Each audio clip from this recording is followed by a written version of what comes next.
2026. My name is Rob Carter. Welcome to the future. Number one radio / podcast in America. Isaiah, is my logo covering my new sign? No, it is not. Oh, okay. I put you in the corner, just like John said. On my side, it looks like the logo is covering the new sign. Now that sign, now on my side, I see your face and my logo covering the sign. That's so crazy. I think you have how do we see it backwards? I think you have a mirror, your setting set up on your side that's like mirroring your video. Okay. Yeah. Well, as long as everybody else can see it, because we have the new sign. That's from one of our MMTLP listeners who gave me that sign at one of our events. I've been wanting to use it forever, so I rearranged everything in the office to create a new set. We got a lot more to do, but this gives me more space. I think it feels a little bit more like morning time, right? Than what we had, because we were talking last night. I said, the set with the black curtains kind of feels like a nighttime show, and we're doing 9 to noon, so we needed to adjust it just a bit. Yeah. Jay Brown says, notice MMTLP, baby, right over the top. That is the Rob Carter Show. One of the listeners from Missouri, and I put this out to the MMTLP audience, and then we'll get into the show just very quickly. Why is Donald Trump, why is he endorsing Dan Wagner, who they don't like, but put all the hope in their Justice Department to fix their problems, over Peter Pfeiffer, who is supporting their cause and being completely ignored? Again, I say, this is where I all about the money, baby. Where I fall in favor with everybody. They actually believe that, despite mountains and mountains of evidence that this system is completely rigged, as Donald Trump told him at one time, that you're going to fix the system through the courts and through this and through that, which I think is just a fool's errand. It's just my opinion. The only way the system changes, the only way we get back to a constitutional republic, is when the people, as Dr. Frank, who we did a live stream with him. He's been touring around Missouri. This is a scientist who says the elections are being rigged and manipulated throughout the country. As he said, the problem is Donald Trump told you that he was returning the government back to you, and nobody did anything. Everybody's sitting around on their hands, as I've been saying for a long time. The government is of by and for the people. If you don't want to get involved in your government, then just sit back and let's see what happens. Everything's going to work out just fine. Isaiah, today's show, we're going to talk about Dr. Frank and the elections, because there's election information coming out. More COVID updates. You have Del Bigtree, who was in Japan. You've got the people of Great Britain getting information from their top cancer doctor. COVID, listen to me very carefully. COVID was an organized con job. Fact. Wait a minute. Let me just make sure that everybody understands what I'm talking about here. That's the fact, Jack! That's the fact, Jack! And for my Donald Trump supporters, I just ask that for once you think about this. Why is there no responsibility for people, including the Trump family, including the top GOP brass and the top Democrat brass and all the pharmaceutical companies and the major corporations and the media complex, sold you on an obvious, no doubt about it whatsoever on planet Earth, sold you on a con job? And why would you trust those people to do anything for you ever again when they created a scenario where people were dying from the treatments that they were given for a respiratory virus that could have been treated very easily? They turned it into a nightmare scenario where everybody had rubber gloves on, face masks, flippers, football helmets, bubble wrap, sitting in their closet with their thumb up their mouth. Through the mask, of course. Or the 2 masks. How many ever Fauci told you to wear? I saw people wearing 3 and 4 masks at a time, Isaiah. Honest to God. Craziest thing I've ever seen. So what I'm trying to get across is, what our show is about is showing you how ridiculous it is to get caught up in Republican and Democrat politics. That's number one. Number two, we should get a second party, not a third party. We need a second party, because the party that is in charge right now in DC and in Missouri and around the country, they work together. They may come from a different angle, but their goal is to take your power away and give them the power. And then they may fight over who has control of which organizations and so forth. That's like Amendment 5 here in Missouri. If you're paying attention from around the country, we've got amendments on our that the citizens of this state can vote above and beyond the legislature. So they put amendments on the ballot, citizens vote on it. Now they want to take that right away, of course, as well. They want to make it 8 out of 8. Get 8, all 8. What is it? All 8 districts. Congressional districts. Yep. Right now it's 5 out of 8. Now they want 8 out of 8, and they want to pass Amendment 5, which is it's a tax structure where we get rid of income tax in the state of Missouri and then transfer it on to sales and usage taxes. And I my problem with even the grassroots is I just don't think we see things with a clear lens, Isaiah. That's just my opinion. with all the questioning is about, oh, they're going to raise more taxes. Well, of course, ultimately, that's what's going to happen. I would assume. I would just assume that's what's. If you just watch any of the history, I mean, the Republican Party in the state of Missouri added the gasoline tax for the love of God. I mean, what do you think they're trying to do here? But having said that, the real issue is giving the power to the Republican legislature in the state of Missouri that has burned the grassroots time and time and time and time and time and time and time and time and time and time and time again. Now what they want to do is have the opportunity for themselves to choose winners and losers in industry and services. And nobody's even talking about that. That should be the number one issue. But again, we're always in this haze of not really recognizing where the real problem lies. The problem lies is when this amendment gets passed because they control the elections too, and that's what they want. So this is going to happen. All this other stuff is professional wrestling, in my humble opinion. It's going to pass. Amendment 5 is going to pass. That's what's going to happen. And then they are going to have the right to choose what industries that are in bed with them. So it's going to go to the highest bidder like it always does. And I watch these people on the other side argue about Amendment 5 in the state of Missouri. They're like, oh, this is going to be so great. We're going to get rid of the income tax. All of the other states got rid of the income tax. Look how great their economy is. It's just flying. We got to get rid of the income tax, which I want to get rid of the income tax. Nobody in the grassroots is saying, yeah, we should have income taxes. But the grassroots, the people that are thinking clearly, are saying, is there has to be a better method than the one you were putting before us. The method that you're putting before us says, hey, you got to trust us, despite the fact that the Republican Party is completely untrustworthy. Trust us in this particular scenario because we have this very complex scheme to draw down income tax as we raise money from sales and useless taxes. But we're not going to tell you which industries are going to be affected. You're going to have to find out later, like Nancy Pelosi says, let's pass this bill, and then we'll tell you what industries we want to tax and which ones we want to exempt because we are smarter than everybody else, and we're going to pick the winners and losers of industry. And nobody's even talking about that side of the equation, Isaiah. It just blows my mind that really intelligent people don't get down to the heart of the issue with everything that we do. We're always just off on separate angles, and it frustrates me. I think we should. I want to believe that everybody is sharp and understands the scenarios, but they get caught up in things that are red herrings, in my opinion. Sorry, Isaiah, go ahead. No, you're fine. I think we should do a show where we do get maybe we can get Senator Moon on or Nicola or something, because Amendment 5 here. Oh, I know the logo's covering me now because I had to move it, but Amendment 5 is only 3 pages. Yeah, have you read it? Yeah. Oh yeah. What's your take? Highlighted, got my notes. What's your take?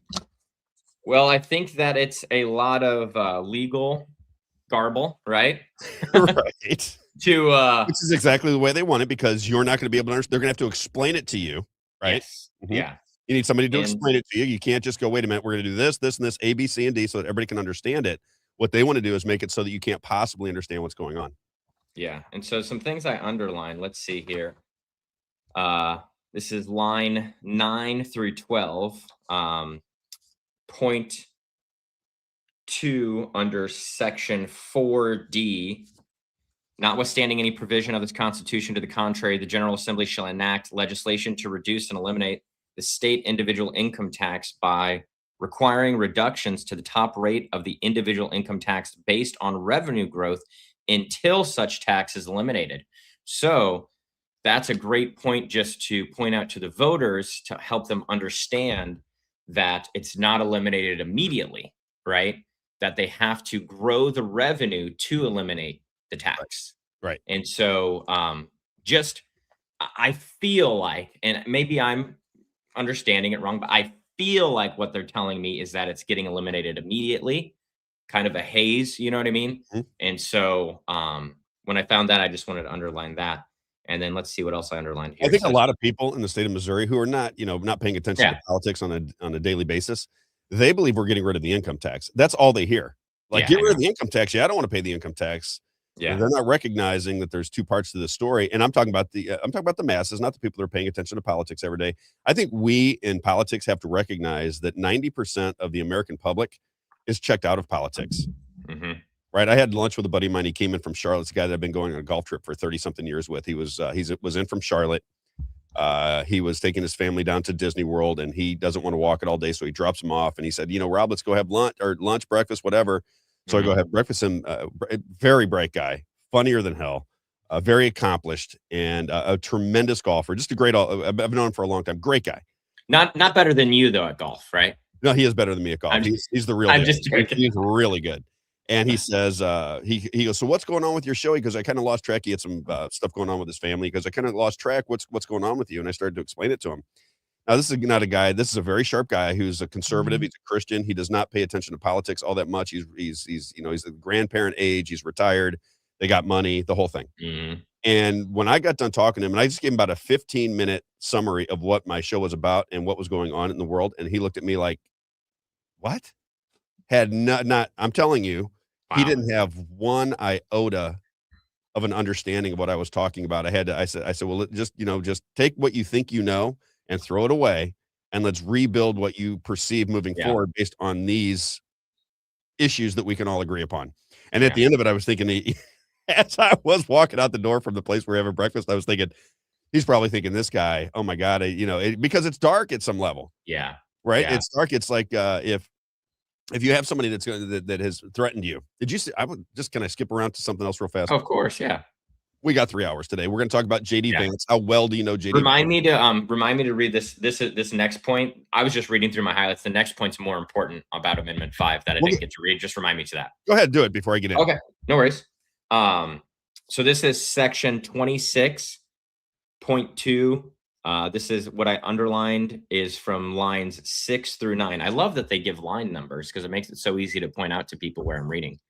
But it says, for the purpose of reducing and eliminating the state individual income tax and reducing local tax rates, state and local sales and use taxes or any similar transaction-based tax may be expanded by legislation to impose taxes on transactions involving any goods and services. That's my point. Yeah. That's my point. So this is what and by the way, very quickly, when I was going back and forth with the people that are pro A5, I just simply said, do you not see it as being a F ton? You know what F stands for? Isaiah. F ton? Oh, Right? yeah. It's not a truck. I said, this gives an F ton of power to the political establishment. You're Yes. saying an A4 that we cannot let citizens vote on things because out-of-state money comes in and it destroys our Constitution. So we're going to have to take that right away from you. So that in Amendment 4 in Missouri, where you only need 5 out of 8 congressional districts to put something on the ballot and change the Constitution, right, or at least vote on it. Mhm. Now it's going to be 8 out of 8, and the people that are proponents of A4 are saying, well, out-of-town money come in. It's always for liberal legislation, this and that and the other. And I'm like, well, wait a minute. You're getting $1.9 million from Delaware to support A5. At the same time, you're proposing A4 because you want to stop out-of-state money and out-of-country money changing our Constitution. I mean, you can't make it up. Yeah. I mean, And yet you won't be transparent with your donors for Right. your amendment. The hypocrisy is almost embarrassing at some level. And Yeah. then, when you're talking about A5, I said, what you're not recognizing is now you guys are saying that you need to pass A5, right? Yeah. Because you think it's going to be a benefit for growth in the state of Missouri, A5. And I said, but you guys have not, and you also say that, lobbyists have been getting carve-outs and this, and that, and the other, and this is why you need to do it. I'm saying, so you're getting carve-out for lobbyists right now, and then you want to give sole and complete power to tax services through the legislature, which you've already admitted is Mhm. being influenced by lobby money. Yeah. I mean, it's almost, I got to get somebody to come on and talk to me about it because I don't understand it. Are there any? I wonder if there's any taxes right now in the state of Missouri that can be imposed without the voters' approval. No. Is that? I don't think so. That's No. my hunch. You know what I mean? Is that there is none, and so this would change that. You know what I mean? Yeah. Hmm. But marijuana is excluded. Excluded. Fruit says, but marijuana is excluded. That's It's funny. a really. Sorry, I haven't gotten to the comments today. I've been. Can we get a good Facebook morning out was to everybody acting real up this fast? morning. Can we get good mornings out? Let's do it. Let's do Good it. morning, Crystal. Good morning, Elaine. Rot Mama. What's going on, Rot Mama? Cheryl. Jay. Who else we got in there? Look who that is. Cynthia. My wife is listening. What is she doing? She's off work today. She must be listening downstairs. Kimberly, good morning. Charlene, that's my cousin. Good morning. Righty Right, that's my man down in St. Louis. What's up, brother? Good to hear you, or good to see you in the chat. Rotten Mama says, Morning, Mrs. Carter. He was supposed to ask you about baking soda usage. Would you remind him, please? I sent that to her. I sent it to her already this morning. Yeah, I'm down with it. where do I want to go? Let's get off Missouri politics for a little bit because I got several things I want to talk about. Number one, here's what we're going to go through today. I want to tie JD Vance into everything because we're going to do a new series of shows, and it is how well do you know? How well do you know means all of these people that you fall in love with, right? Whether you're a Democrat or Republican, you see these politicians, you see these news personalities, you see these influencers, and you love them and you talk about them and you watch them and you quote them and they influence the way you perceive the world. But how well do you know those people? How well do you know their histories? Have you really looked at everything and said, okay, this person is associated with this person? They were funded by these people. They have this background together. Here's where they were married. Here's where they went to the school. Here's the people they are aligned with. Here is their rise. And we're going to go through a lot of people because I studied a lot of these people. And I just think that, maybe it's information that you know, maybe it's information that you don't know, but we're going to get all of the information out to you. And then you can make a decision on whether you should be trusting these people. We're going to start today with JD Vance. I would say around 10, 15, 10:30, we're going to get into JD Vance, but we're going to weave him in and out of the show. Is that fair, Isaiah? We're going to weave him in and out. Yep. So let's start with the very first one because I want to tie elections to JD Vance. Now, I personally think that JD Vance is absolutely, I want to go slow here. Maybe we could clip this one just a little bit, Isaiah. I want to make sure that people understand that I believe that JD Vance is a part of the club, Isaiah. He is a part of the club. Let me make sure that we get this out really fast. It's a big club, and you ain't in it. You and I are not in the big club. And I hear people talk about how great JD Vance is because they like the personality that he puts out there, right? They like the public-facing image of JD Vance. He seems like he is on the side of the grassroots many times. He thought that Donald Trump was Hitler. He thought that Donald Trump was a horrible human being. Now he's his best friend because he's learned what a great president Donald Trump is and the like, all right? Let me just say this about JD Vance before we move any further and before we get into him. JD Vance is 100% it's kind of like COVID, no doubt about it, completely and totally full. Can I curse just one time today and then I'll be good? He is completely and totally full of shit. He is an actor playing his role as vice president. That's what he is. That's why he's financed by Peter Thiel. Peter Thiel got his break with funding from our government to start Palantir. Palantir is a research operation that is taking your digital information and creating a prison for you so that the government has all of your information all of the time. And you say, oh, Rob, I don't do anything wrong. What are you talking about? I read the Bible all day long. I only make love to my wife. I'm a great cook. I love puppies. I love dogs. I go the speed limit. I stop at all of the red signs. I pay my taxes on time. I'm a perfect human being. And to you, I say, great for you. But are you in politics? Because if you want to take on a tyrannical government, do you think that they might pay just a little bit more attention to you? The reason we have the Fourth Amendment protections is because when your government is tyrannical, you don't want your government spying on political opposition that might overthrow a government, which is our duty when they don't follow the Constitution, which they don't do, which nobody seems to pay attention to. Isaiah, does that make sense? Mm-hmm. Okay. JD Brown, one more time. I'm going to cuss one more time. That'll be it for today. Totally 100%, not a single doubt about it, full of it.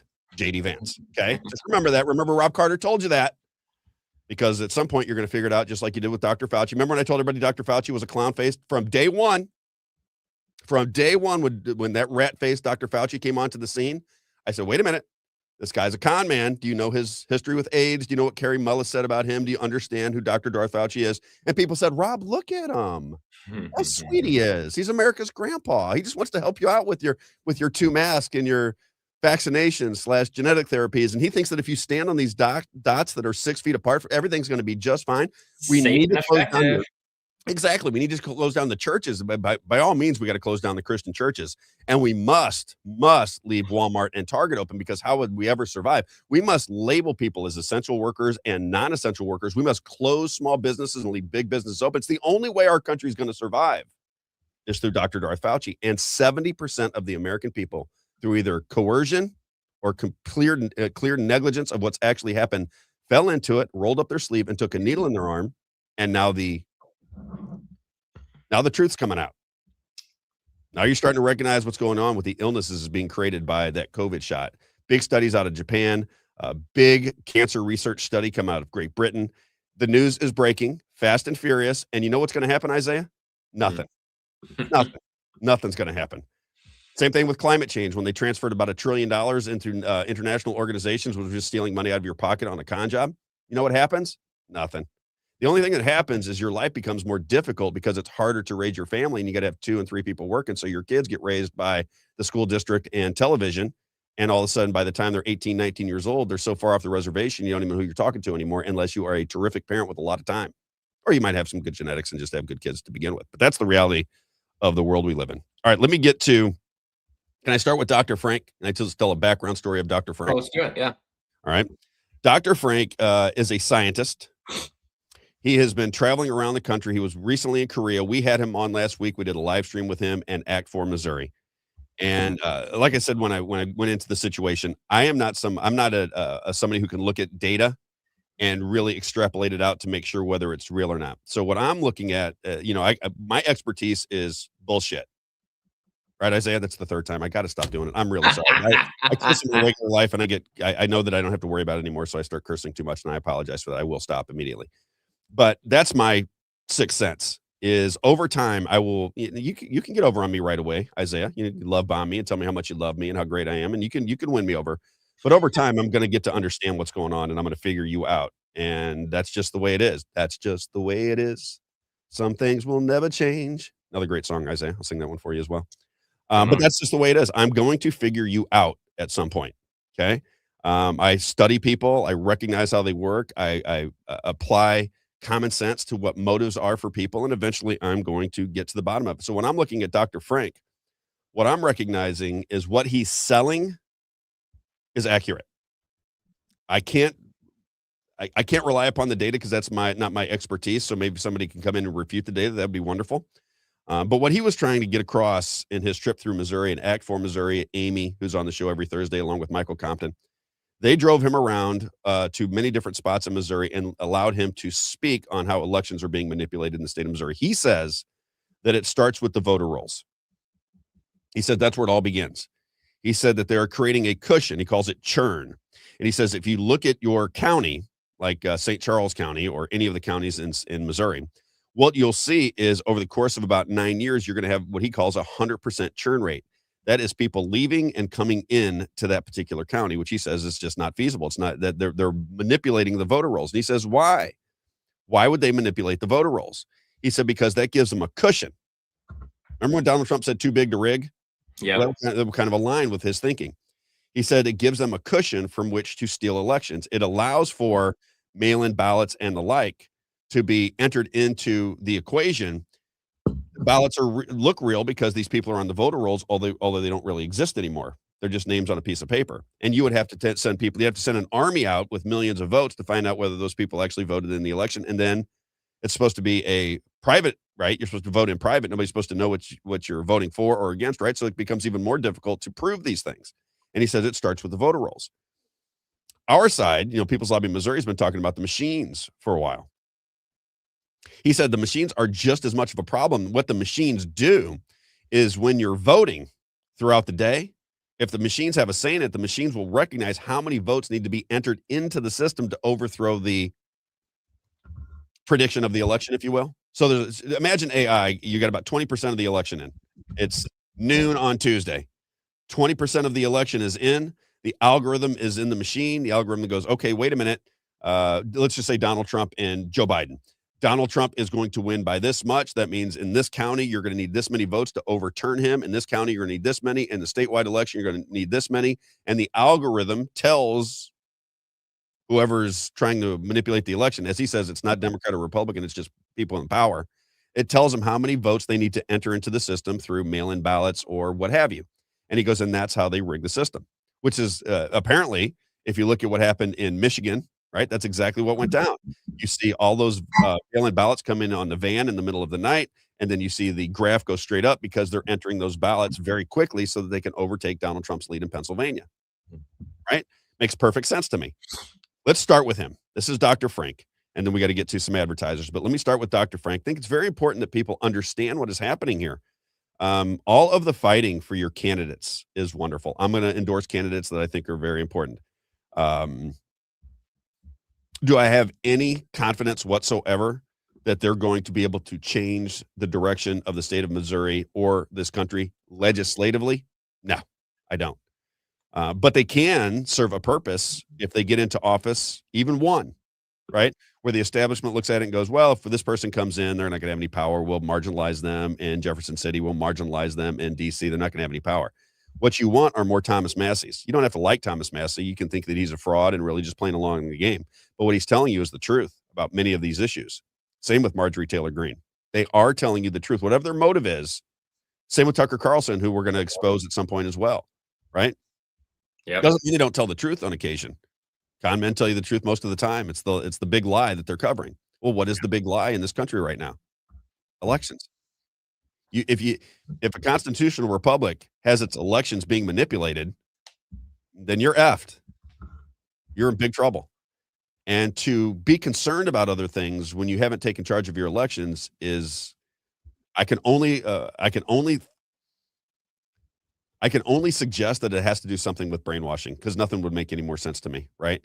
If you don't have control of the ballot box and you don't know how votes are counted and you have no idea what's going on in your elections, you just think they're great because you live in the freest country in the world and you think the elections are pristine despite all of the information to the contrary, then the only thing that you can assess about yourself is that you're being brainwashed by information that you don't understand. That's it. So there's nothing else it could be. You've got both party leaderships telling the elections are stolen, and we keep moving on in the same direction. Let's go to Dr. Frank. All right, you have that one. We're going to start at about a minute. I'm going to give you a taste of what Dr. Frank is talking about. Okay, because when he came to town, he says that he thinks Denny Hoskins is one of the good ones. One of the good Secretary of State is our Secretary of State in Missouri, Denny Hoskins. I like Denny. I would have done things completely different than Denny, right, if it were me. But I'm not Denny. Denny's going to do it his way, and he did it his way. I would do it my way, right? My way would be to expose everybody in the system. If I was a Republican in a position of power, every single day we're starting to talk about it. Jeffrey Winehouse. This is how many people. Isaiah, do you see that? Is that on the screen right there?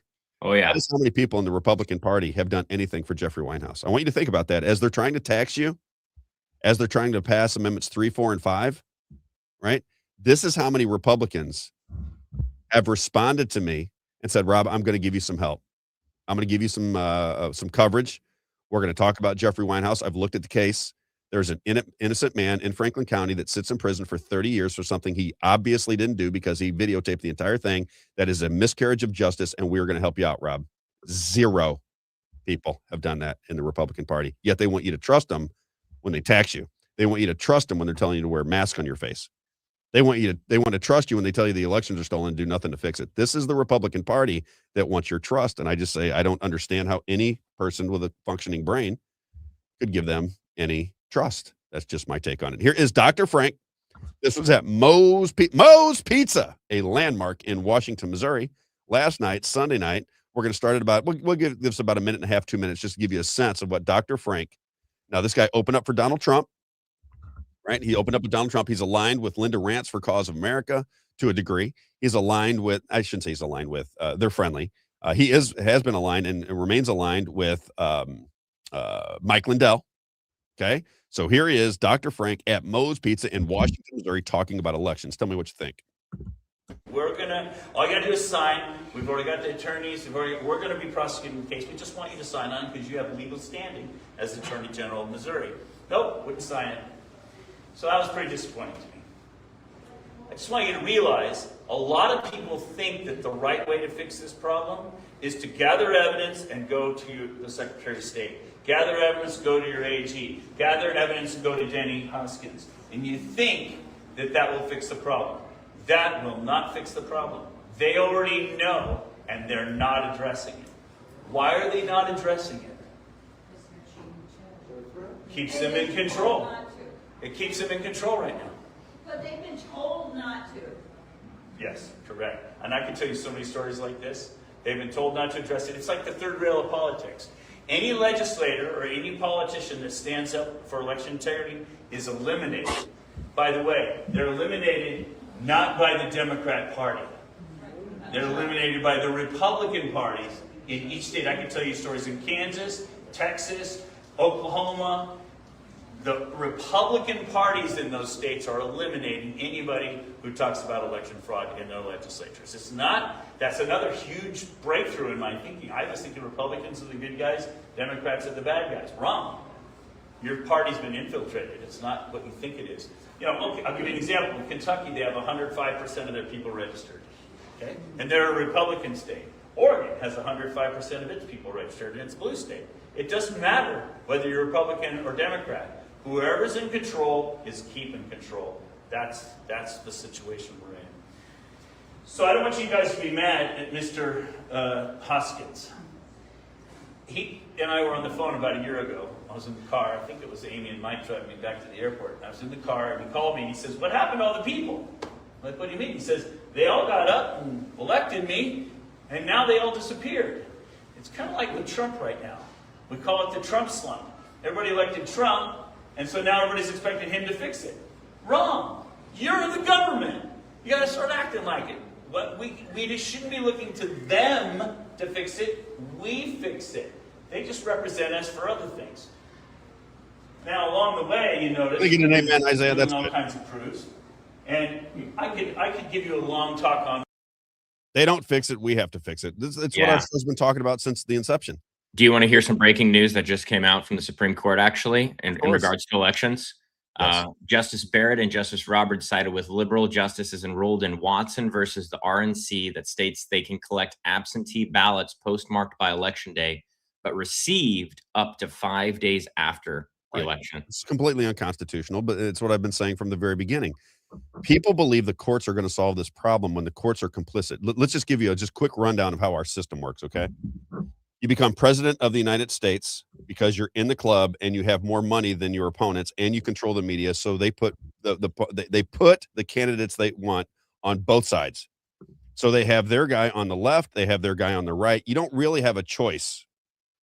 That's just a false choice. They are controlling both candidates. And just before I go too much further, I want my Republican friends to just think about this for a second. Is there any scenario where if you think Donald Trump is Hitler, he's going to destroy, he's a sexist, he's a racist, he's a xenophobe, he wants to destroy the country, he's a grifter, and he's taking all the money from you. If you believe that, is there any scenario in your mind as an intelligent person that your candidate, without one single vote in any primary, would be Kamala Harris? Cackling Kamala? Just think about that for a second. Sometimes you got to just step back and go, wait a minute. If my country was falling apart and I have one person to go up against Donald Trump, and I look out across all of the Democrats in this country, the one that I choose is Kamala Harris. Now, does that make any sense, Isaiah? Could that possibly make any sense to anybody? Think? No, of course not. These people are controlled on both sides.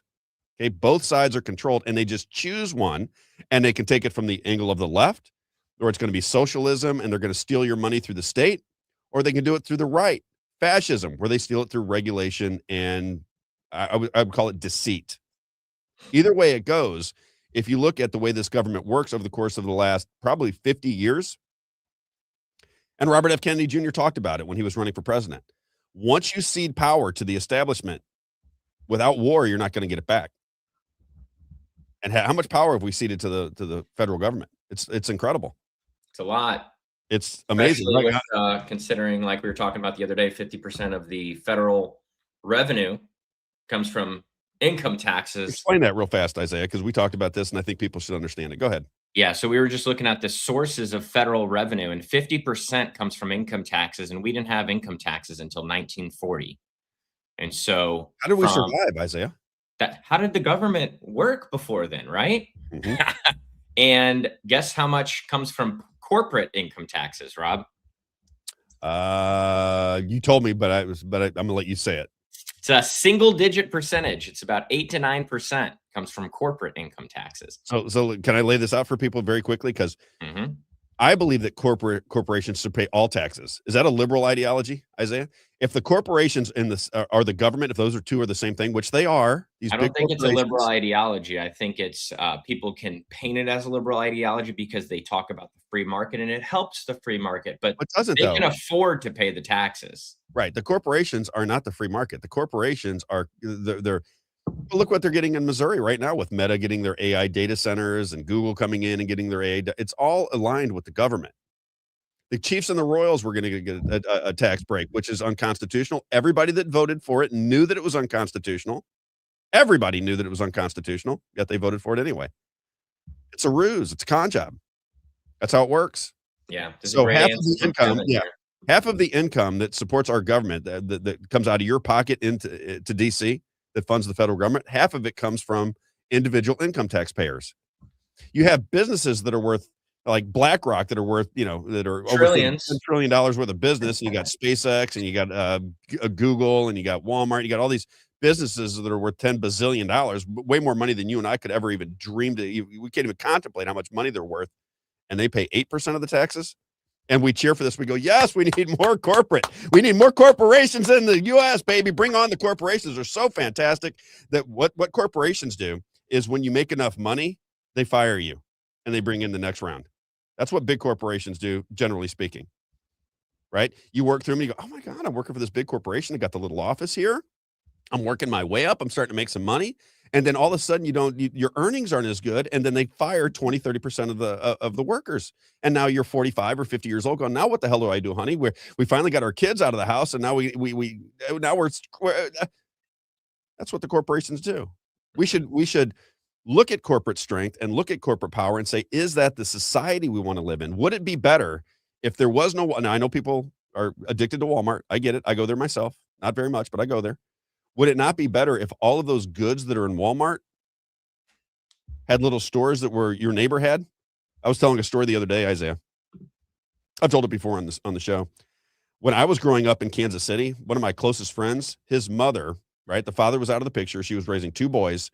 And you know how she supported her family? And we lived middle class. We always had food. We always had clothes. We had a happy, healthy environment to live in. We were perfectly fine. The person that was taking care of was my Uncle Floyd. If Charlene's listening, she'll know. We had a 3-bedroom house, middle-class lifestyle, and he was a janitor at night at the YMCA. You know what she did? She was a seamstress at the mall. Oh, yeah. So you go to a little mall, and if you had your jeans ripped back in the late 70s, she raised her family as a seamstress at the mall. Now you can't do that because the big corporations, Amazon and Walmart and Target and Lowe's, they take care of everything for you. Mm-hmm. Right. And then you go, well, but Rob, my 401k. I'm like, well, 401k is one thing, but wouldn't it be nice if everybody could control their own destiny because they had businesses that they could start and make enough money to feed their family like they did back in the 60s, 70s, 50s, 40s, all the way through life until the corporation got so big that now you're just in a corporate environment, like it or not. Mm-hmm. Right. And and private equity comes and buys everything. So he was speaking to Denny Hoskins. Let me move back to this. So I got this letter the other day. So the letter says we have People's Lobby, Missouri. So let's do our advertising real fast. I want to explain this as we do it. I was about to say we gotta get some advertisers, but we have 3 hours today, so we got more wiggle room. We got time. Yeah, we didn't. It's Rob Carter only today. No guests. And Isaiah, of course. People's Lobby, Missouri is a People's Lobby, Missouri is a voice for you, and we really stay focused on 3 things. Number 1 is elections. When we talk about elections, we say that is the number 1 priority. It's more important than the candidates that you're fighting for. It's 1,000 times more important than any candidate that you're fighting for. 1,000 times more important than any candidate. We have to fix the system so that the candidates actually have a chance. Yeah. Right. This would be like saying, okay, we are going to, do you know what the Washington Generals and the Harlem Globetrotters are, Isaiah? Yep. So the Washington Generals play in basketball. They tour the country. The Washington Generals play the Harlem Globetrotters. The Harlem Globetrotters are going to win, right? Because that's the way it's set up. Mm-hmm. Why would you argue who's going to win or whether you're going to change people on the bench or who the starting 5 is going to be for this basketball game with the Generals when you know the outcome is being determined? You know that the system is structured in a manner that you can't break through that system. Isn't that obvious, Isaiah? What could be more obvious than that if you just slow down and say, I'm not going to get caught up in the Democrat-Republican polarity? You would see that that's obvious. Power is being attained by the government. If you speak out against the government, they tell you to shut your pie hole. If you don't want AI data centers, you just don't understand how wonderful they are. If you don't want Amendment 5, you just don't understand the complexities of the legislation, right? If you want anything, they're going to tell you to shut up. They're going to bring in their experts and they know more than you, right?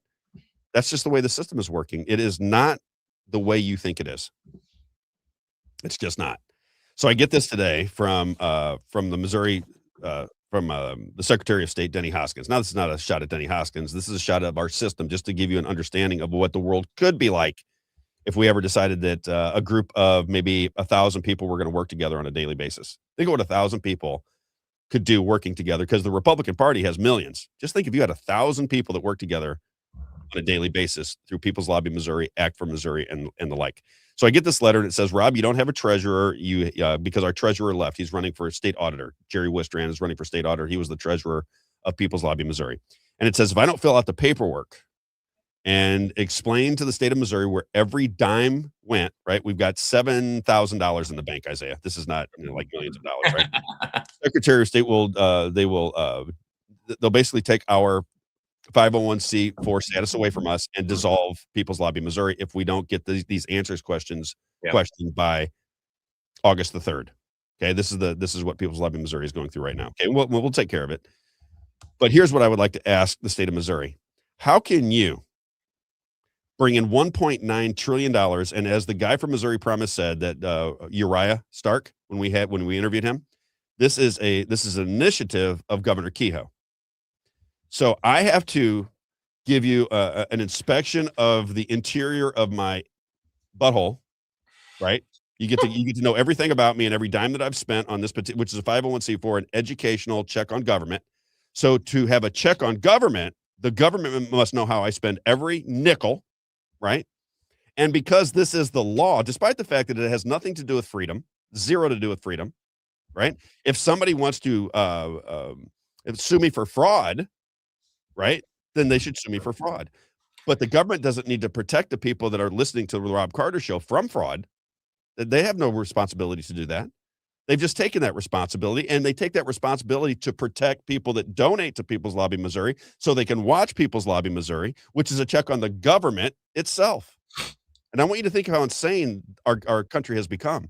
If I don't get this done by August 3rd, a 501c4, a nonprofit that is a check on the government, will be dissolved by the government because I've not given all the information to the government about the money that I'm spending to put a check on the government. So they can track us. So they can track everything that you do. And Denny Hoskins would not even recognize this because this is the condition. This is the law that they created. Yes. You didn't create this. You didn't go, you know what I want to do? I want to put a check on government. And the only way it's going to work if I'm going to put a check on government is for the state of Missouri to watch everything that I do. I want them to know every nickel that I want them really to dig into every single nickel that I spend. At the same time, all the PAC money comes in anonymously and they can do whatever they want through the PACs. But if you want to do a nonprofit and check on your government, that's got to be wide open for the government to take a look at. You don't get to see what they're doing, but they get to see everything that you are doing. Does that make sense to anybody out there in the world? And it's not just one PAC; it's two PACs. We also got Secure Missouri, just gave 1.5 million. It's incredible how the system works. Ultimately, it really is. Do me a favor. We're getting into that time of the show. We're going to go through some advertising with People's Lobby Missouri and others. Please, at this point, if you're watching the show, whether you're watching on X, whether you're watching on Rumble, Facebook, YouTube, and later on the night, Spotify, please like and share. It's the only way we beat the algorithms. We do not run through feeds. Unless you're a daily listener, you might see it every day or you know where to find it. I do got some exciting announcements, too. If we want to spread the message, it's not easy. Go ahead, Isaiah. We got Instagram and TikTok now. We do? So if you go, I just checked. We got them up. So if you can go search The Rob Carter Show on TikTok, you can search The Rob Carter Show on Instagram. We'll be putting the links up, obviously, on therobcartershow.com. We have a follow us page on there where we have all our links. So we'll be putting those up there as well. But we'll be posting. We already have posted clips there, but we'll continue to post clips on Instagram, TikTok, getting a Facebook page set up because right now we're streaming to Rob's Facebook profile. And so we'll stream to his profile and we'll stream to the Facebook page. And then we'll be able to post more clips on the page. When does the daily clipping begin? Are we doing that? It's already started. So we're getting the 3 clips out to all of the platforms every day now? Yes, sir. Yeah. Well, I was already getting some clips out. I usually get clips out every day already. I thought it was going to come from Tom. Yes. Now he's doing clips and I've been thankful because that means I don't have to do as much. But the StreamYard makes it easy to post clips to YouTube. It doesn't make it easy to post clips to all the other pages, but YouTube, it makes it easy. So I'll just post some clips to YouTube and let him do the other channel. So just want to let everyone know there's more ways you can support us by following Instagram, TikTok. Those are other opportunities for us to monetize and bring in money for the show and rely less on donations and be able to, do more, get better. You like the set that Rob's got. We can make the set even better behind Rob, right? We can get more a lot of things. We're going to be in DC frequently. Oh yeah. When the session gets back up in Missouri government, we're going to be in Jefferson City a lot. We're going to be at the events. We're going to ask the right questions. The biggest problem we have in the state of Missouri, quite honestly, is there's almost no journalism. Yep. There's just no journalism, and nobody, even the people that you would suspect really understand what's going on, they don't ask the right in my opinion, they're still not asking the right questions. The right questions. And that's why, that's why you got to get people that disagree with you into a conversation. How do you We should probably figure out how we could do a show from there once a month while they're in session? We can do it through Bryant Wolf, and I would assume. I would imagine. Yeah, I'm sure he would let us do it there. But we're going to get very active in politics. And let's start with People's Lobby Missouri. Again, People's Lobby Missouri, if you go to peopleslobbymo.com, we are building, we're trying to build as much money as we can for our next event. The next event, it's not really even necessarily an event, will be July the 20th. All right. So I'll have the location out this week, but July the 20th. And this is going to be me addressing what People's Lobby Missouri is about, changes that we're making to People's Lobby Missouri, what the goals are for People's Lobby Missouri, and what we want to do in that particular event. If you want tickets, we should start promoting this, Isaiah. If you want tickets, you're going to have to go to the Robb Carter Show. What should we do it to? Should I do it to the email? Let's do it to the email. The Robb Show host at gmail.com. We should get a graphic that says free tickets. The Robb, what is it? What are you trying to do? What are you trying to make up right now on the spot? I'm trying to make it up on the spot because I just put the date out last night.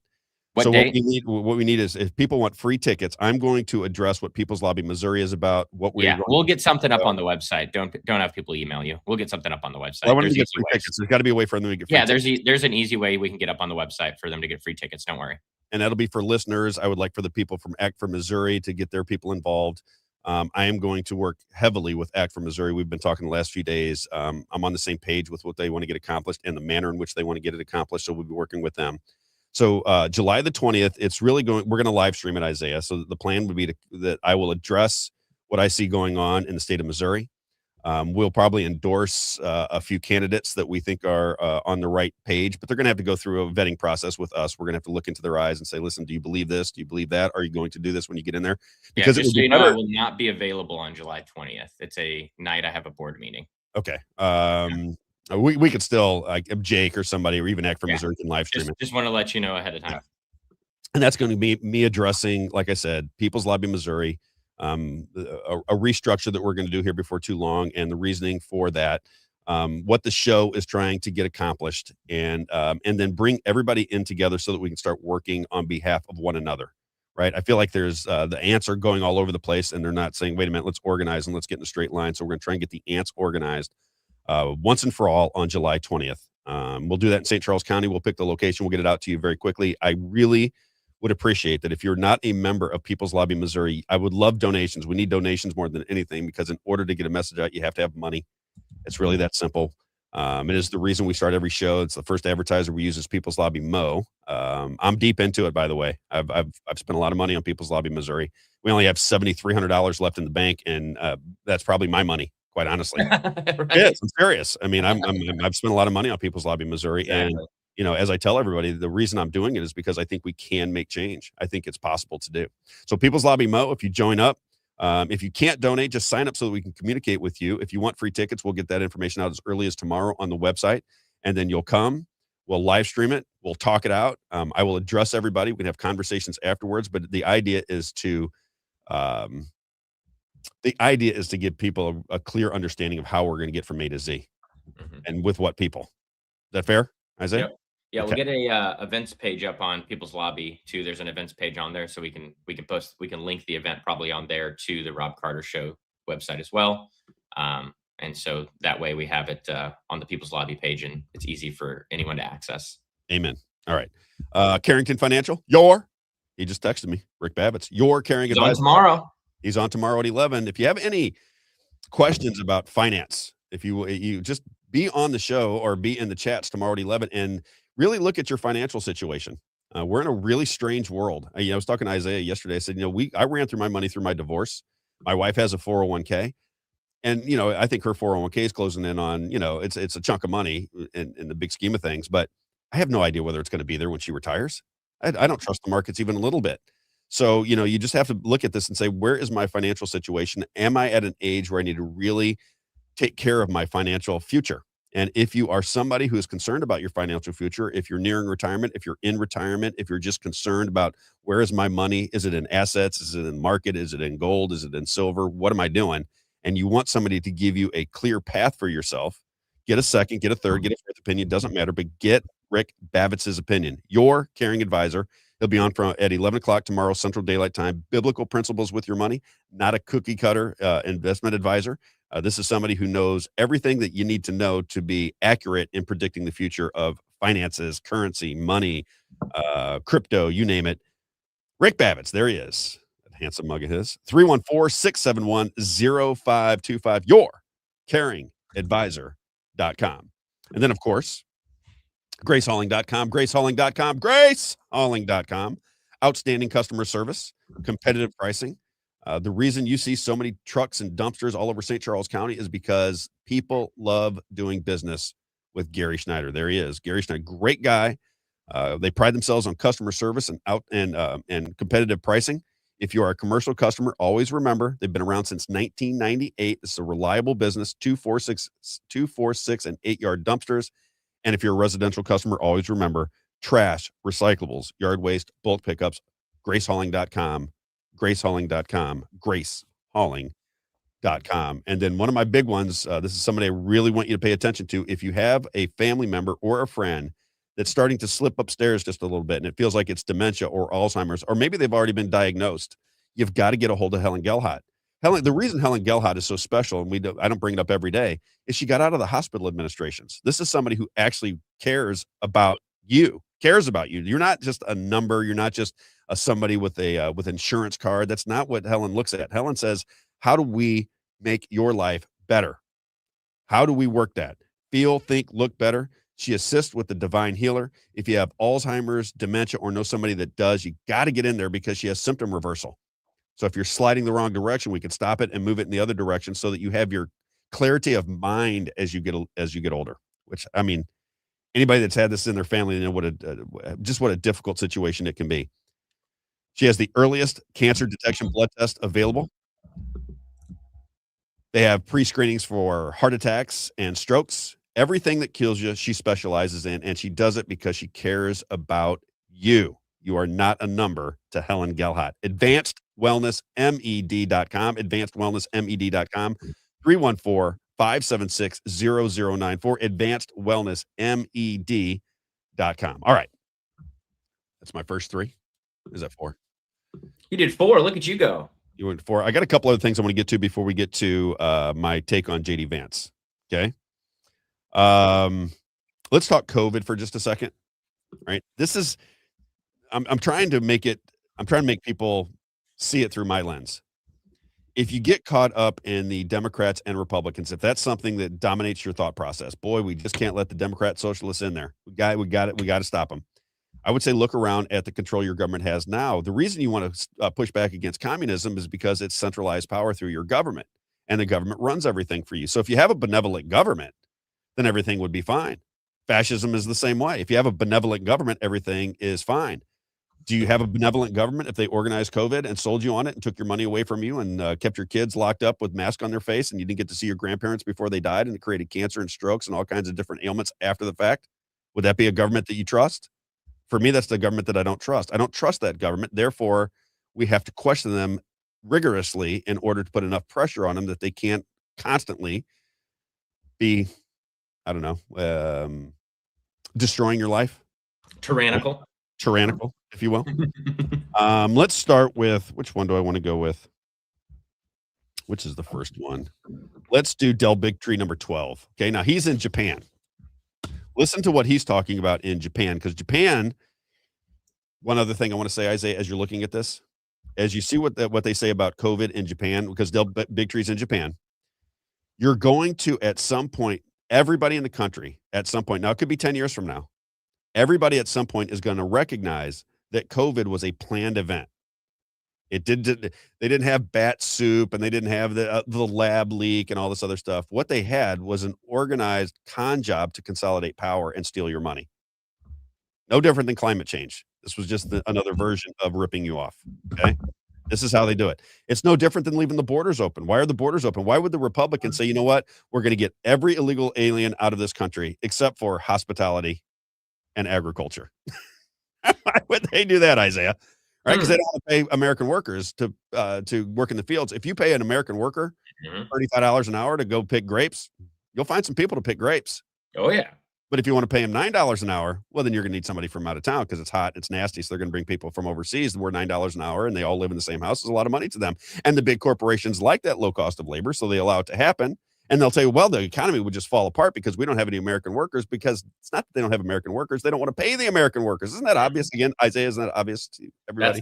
That's the whole H-1B visa scam too. H1, we were just talking about it last night. I don't know who was telling me. They said, in out in O'Fallon, Missouri by Winghaven. Yeah, it was me. It was you, right? They have the MasterCard out there. I mean, it's turned into an Indian village, just like Creve Coeur. You can drive down McKelvey on Creve Coeur, and you would think you're in India. There's no Americans over there. All the businesses are owned by Indians. Everything is Indian. Everybody that you see is an Indian. Yep. Same thing over there by MasterCard. Yes.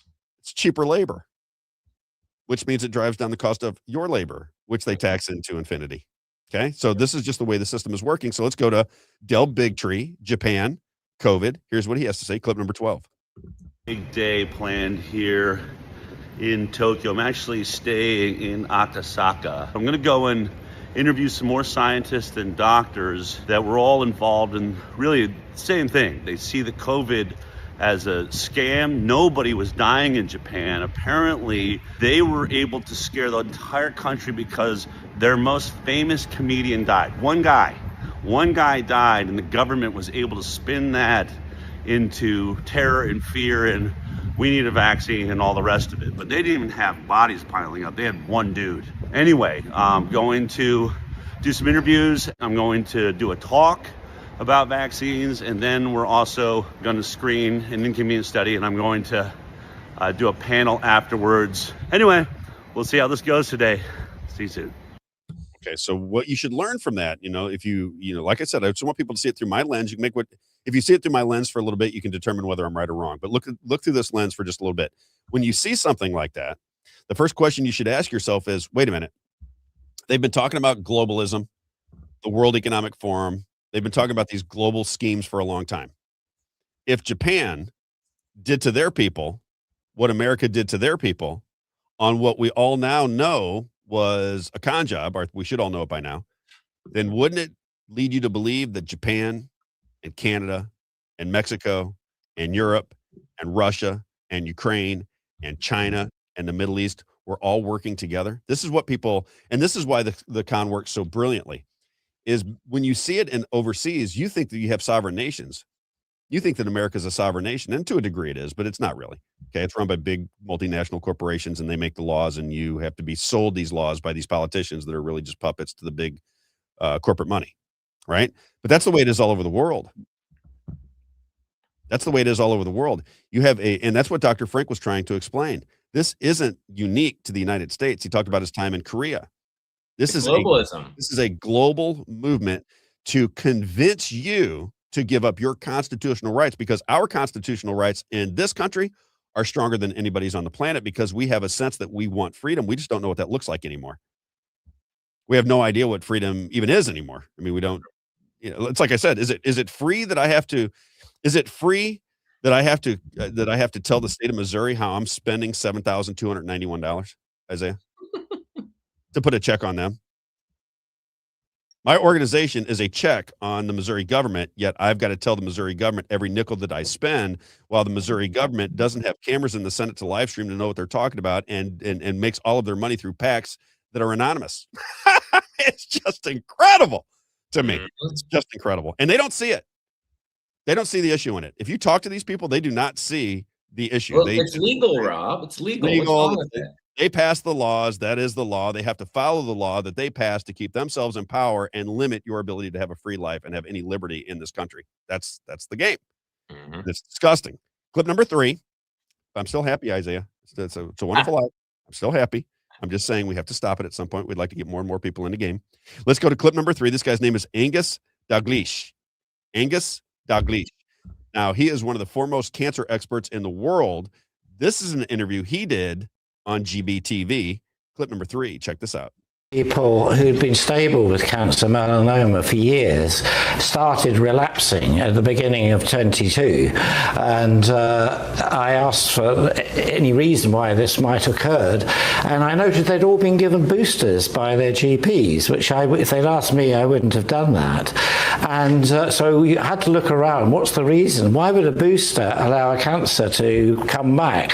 Well, it turned out it's very simple, that boosters suppress the T cell response. The first two will increase it a bit, but a booster suppresses it. And that's exactly what we found. But then a group from Madrid published a wonderful paper saying T-cell exhaustion after third COVID vaccine in cancer patients, with an incredible data. It showed it very, very clearly. And so therefore, any cancer suppressed and controlled by the immune system, you suspect might pop up after the booster. Surgeons noted their rectal patients were very difficult to treat. They were presenting late and they were presenting young, and they found that these patients had all had the booster too, and they called a red flag. And I called a red flag that just the suspicion that the vaccine might be involved in the cancer. Are there any studies that have linked the mRNA to cancer? Is there any sort of medical process that you can allude to that would back that up? The strongest are the epidemiological studies, and the strongest was from Japan, a paper by Gibbo and his colleagues, which just had the raw data, and they noticed that the number of new cancer cases went up with each booster vaccine. I like them apples. And who told you that from day one? Right? Who told you that? And I got to be honest, Isaiah, there was nobody in media before me. And I mean that sincerely. I'm not bragging about that. As I said before, I was in China when this happened, but nobody addressed this from the very beginning. I said this as soon as they started talking about COVID. I told people where it was going to go. Everybody in my life knows this to be true. My wife included, who must be listening downstairs. When the word COVID came to your lips, I said they're going to put masks on your face. They're going to demand that you get vaccinations. They're going to consolidate power, and this is a global scheme. And people in my life told me I was insane, told me that I was crazy, kept us out of family events. I lost friends over it. I had people saying that I was getting money to spread disinformation. I was shut down on Facebook. I mean, completely shut down, like bye-bye. Twitter, gone. Thanks for coming. Parler, out of there. Instagram, see you later. YouTube, bye-bye. Completely gone for saying what is now perfectly acceptable. Now, would you think that the people that shut down real information should be in trouble? No, they're not in trouble because it is the government. All of these big organizations are just offshoots of our own government. You just had, as Robert F. Kennedy Jr. said, they just stamp a label on it. Google, private business, not a private business. A government controlled, it's controlled through regulation, but it controls everything. Okay, that's fascism. If they're private business, how do we have censorship during, And why wouldn't the government stop it? Exactly. Why wouldn't the government say that it has to be an equal footing? If you're the town square, everything has to be on equal. They don't want to do that. Mm-hmm. They run the show. They're going to keep information from you. They're going to keep our algorithms low, and we have to work harder and harder and harder and spend more and more money to get out there. But we will, right? We'll get the information out there. We'll make it all happen. But it makes it 10 times harder. Now, if I were coming on this show on a daily basis, telling you how great Donald Trump was, or how horrible Donald Trump was, or how we got to fight for the Republicans, or we got to fight for the Democrats, and if that's where I was at, these algorithms would be spinning. Because if I said, boy, you got to support the Republicans, then the Republican Party and all their minions in the Republican Party would be sharing everything that I say. You understand what I'm saying? They don't share the independent point of view because the independent point of view doesn't work for their system. Their system is left versus right, Republican versus Democrat, conservative versus liberal, tall versus skinny, right? Educated versus uneducated, rural versus city. Everything they can use to divide you, they do. And the Republican and Democrat parties are the instruments to make it all work, along with the complicit media that they own and the corporations which they influence. That is the system. It's a big club, and you ain't in it. You and I are not in the big club. All right, let's go to. That's a fact, Jack. You want that one? That's a fact, Jack. That's a fact, Jack. All right, let's do JD Vance. Let's just jump into JD Vance. I got here a little earlier than I thought I was going to. Yeah, it's only 9 minutes after 10. Perfect. All right, let's do JD Vance. What is your original take on JD Vance, Isaiah? When he first got onto the public scene, did you go, "Oh, I really like this guy, JD Vance"? I was like, "Who the heck is this guy?" Right, pops up out of nowhere, and I noticed something very odd. JD Vance does a Netflix movie called Hillbilly Elegy. And then all of a sudden, he is the vice presidential nominee for Donald Trump. Okay. I'm gonna give you the outline of JD Vance in my mind, and then we'll walk you through who JD Vance is. It's very important to understand who JD Vance is, because you're going to see the Republican Party talk about what a great guy he is. He's going to go on with Bill Maher. He's going to go on. He's going to go on Meet the Press. He's going to go on. He's going to go on all of the club member media outlets, The View, and they're going to warm up to him just a little bit at some point, like Bill Maher's doing. They're going to warm up to JD Vance because JD Vance knows how to BS everybody. And you have to recognize, and again, most people can't do it, Isaiah. Most people do not recognize BS. They just don't. It is what it is. The propaganda is too thick. Their preconceived notions are already laid out there. Therefore, when they see BS, they can't recognize it if it's good enough. And JD Vance is, if JD Vance could sell encyclopedias door to door to this day if he wanted to. That's how good JD Vance is at BSing people. And I watch the Republican Party. I listen to the news stations. I check out how they prop this guy up, including our good friend Tucker Carlson. Okay, so now you know who Tucker Carlson is. Tucker Carlson. They're both CIA. Exactly. 99% of the things that they say are true. And you go, I like what Tucker Carlson is saying. Tucker Carlson is really good. I like Tucker. He seems like a great guy. Tucker Carlson is telling you how wonderful JD Vance is right now. Tucker Carlson didn't know his father was in the CIA, but I did. I was doing shows about his father being in the CIA. And a year afterwards, 2 years later, Tucker Carlson goes, I didn't even know my father was in the CIA. Oh, wow. And I'm thinking to myself, I'm just a shoe salesman. And I was talking about it on my podcast 5 years ago. How could you not know? It's kind of odd. You didn't know. I wonder how that works. No one ever asked you about it? I would never thought anything of it. I mean, you're in the news business. You worked at all the major news outlets. They propped you up. You read the script better than anybody. And you didn't know that your own father, who's a billionaire from the Swanson family, was in the CIA and worked for Voice of America and the Bush CIA. You didn't know that. You didn't have no inclination at all. You just found that just now finding out. Okay. All right. I believe that one, Isaiah. Yeah. And his son worked for Vance, right? Of course. Yeah. Right. He was also trying to get Hunter Biden to get his son into Columbia. Right. It's fascinating. All right. Who do we want to start with? Why don't we start with Nick Fuentes? Is it number 5? Is that the Nick Fuentes one? Let me pull it up. I think Nick Fuentes is, say what you want about Nick Fuentes. I know a lot of people think he's a Fed as well, but as far as being articulate, and again, he may be one of the bad guys. I'm not saying he's not. Just like I'm going to play clips from Tucker Carlson. I'm going to play clips from Candace Owens. I'm going to play clips from Fox News. I'm going to play clips from CNN. When they get things right or they say something interesting, I'm going to bring it to your attention. Just by bringing them to your attention does not mean we're endorsing them as human beings. We're endorsing the information on that particular clip. Fair enough. I need some kind of disclaimer that underneath it. Rob does not endorse Tucker Carlson, although this clip, he agrees with what he's saying. Rob does not endorse JD Vance, but he agrees with this clip and what he's saying, right? I need some kind of disclaimer because people cannot distinguish the two, and I find that also very disturbing. Nick Fuentes is a long clip. We might have to cut it up here just a bit. He's explaining to you who JD Vance is. Whitney Webb tells you who JD Vance is. Catherine Austin Fitts tells you who JD Vance is. JD Vance is a product of your CIA. So when you say drain the swamp, yet we want JD Vance, I just question, are you that far gone or do you just not know? Right? It's one of the two. Are you that far out of reality or do you just not know who this guy is? JD Vance, clip number 5, Nick Fuentes explaining JD Vance and his background. Go. JD Vance actually come from? First of all, he was never really poor.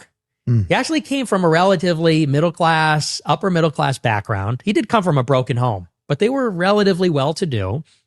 His name isn't even JD Vance. That's not his birth name. His birth name, Vivek. Yeah, his name is Vivek. But he goes through a series of different names. He's JD Hamill for some years. Only after he writes the book does he become Vance. And even before he ever met Peter Thiel, he actually had a different mentor. He comes out of the U.S. Marine Corps, where, by the way, he was a journalist there. Right. I think everyone thinks when you're a Marine, you're shooting guns and running missions. I knew that. Yeah. It's not like Tim Walz. It's not truly stolen valor. But I knew that he wasn't combat. Right, like Pete Buttigieg or others, like he's in a non-combat role. He's writing press releases for the military, which is sort of interesting. He goes to Yale, and Yale, for those that don't know, is it's a big club. This is like a pretty spooked up organization. The CIA does a lot of recruiting at Yale. You have secret societies like Skull and Bones. You get the Bush family coming out of Yale, a lot of American royalty, and it's when Vance is leaving the Marines and entering Yale that he starts writing for a website run by David Frum. David Frum is a Jewish neocon, speechwriter for George W. Bush, and he's as bad as it gets. Do you know who David Frum is, Isaiah? Are you old enough to recognize who David Frum is?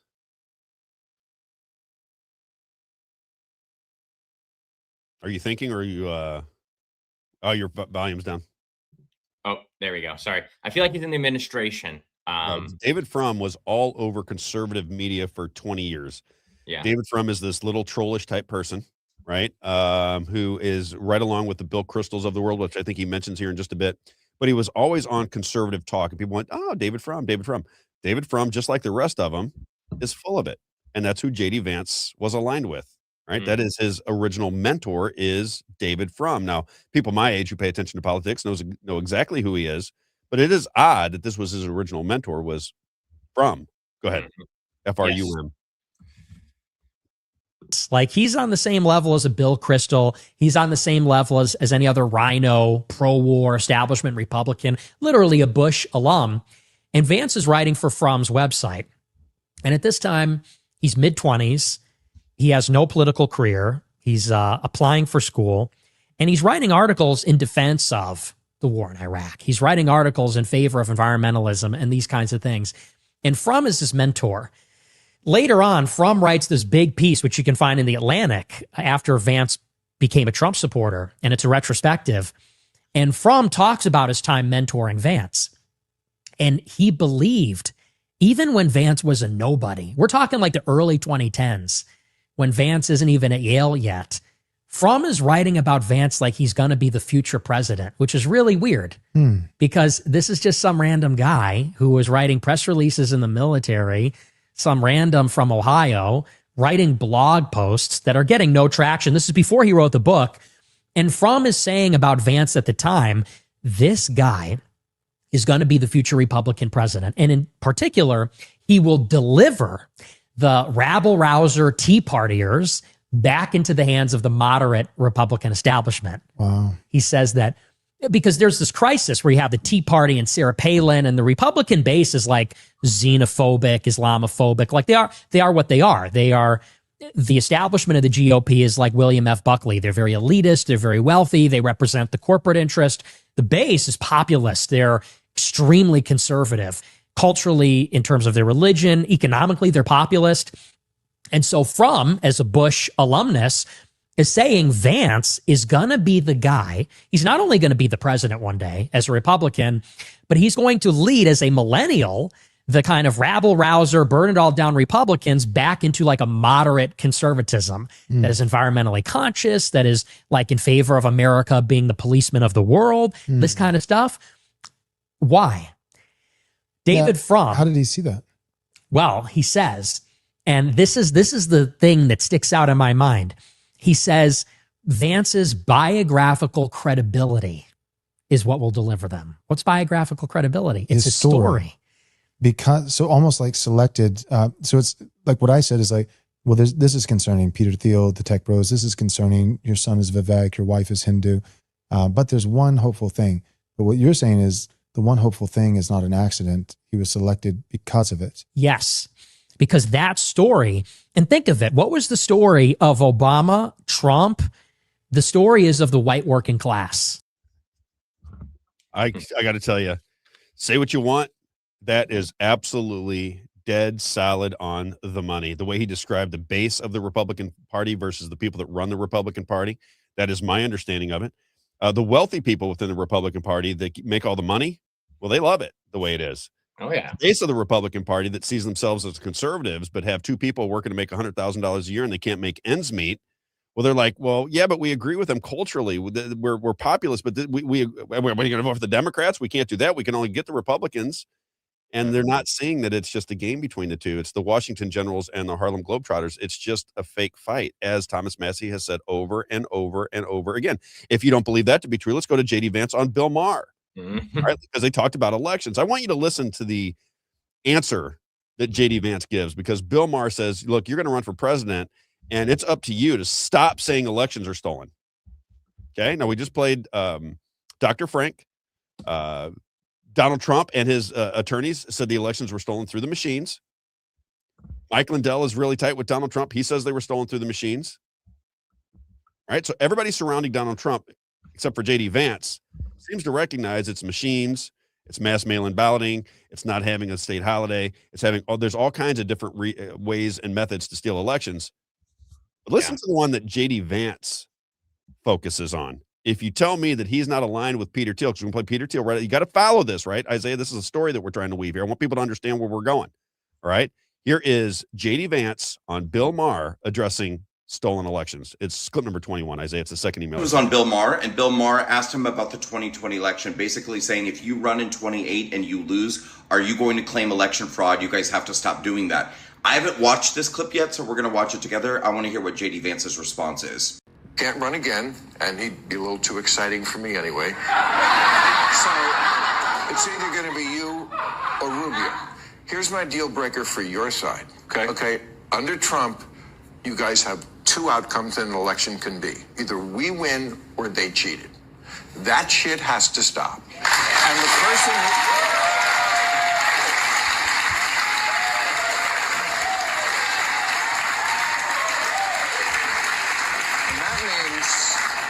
The person who has to stop it would be you or Marco.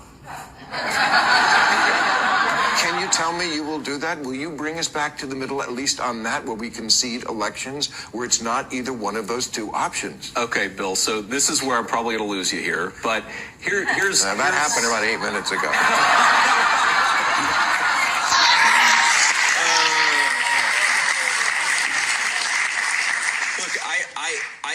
I don't think that we should not concede elections, but I don't think that's what's going on. I think that if you go back to the president's core argument, he was making an argument about problems that existed in 2020.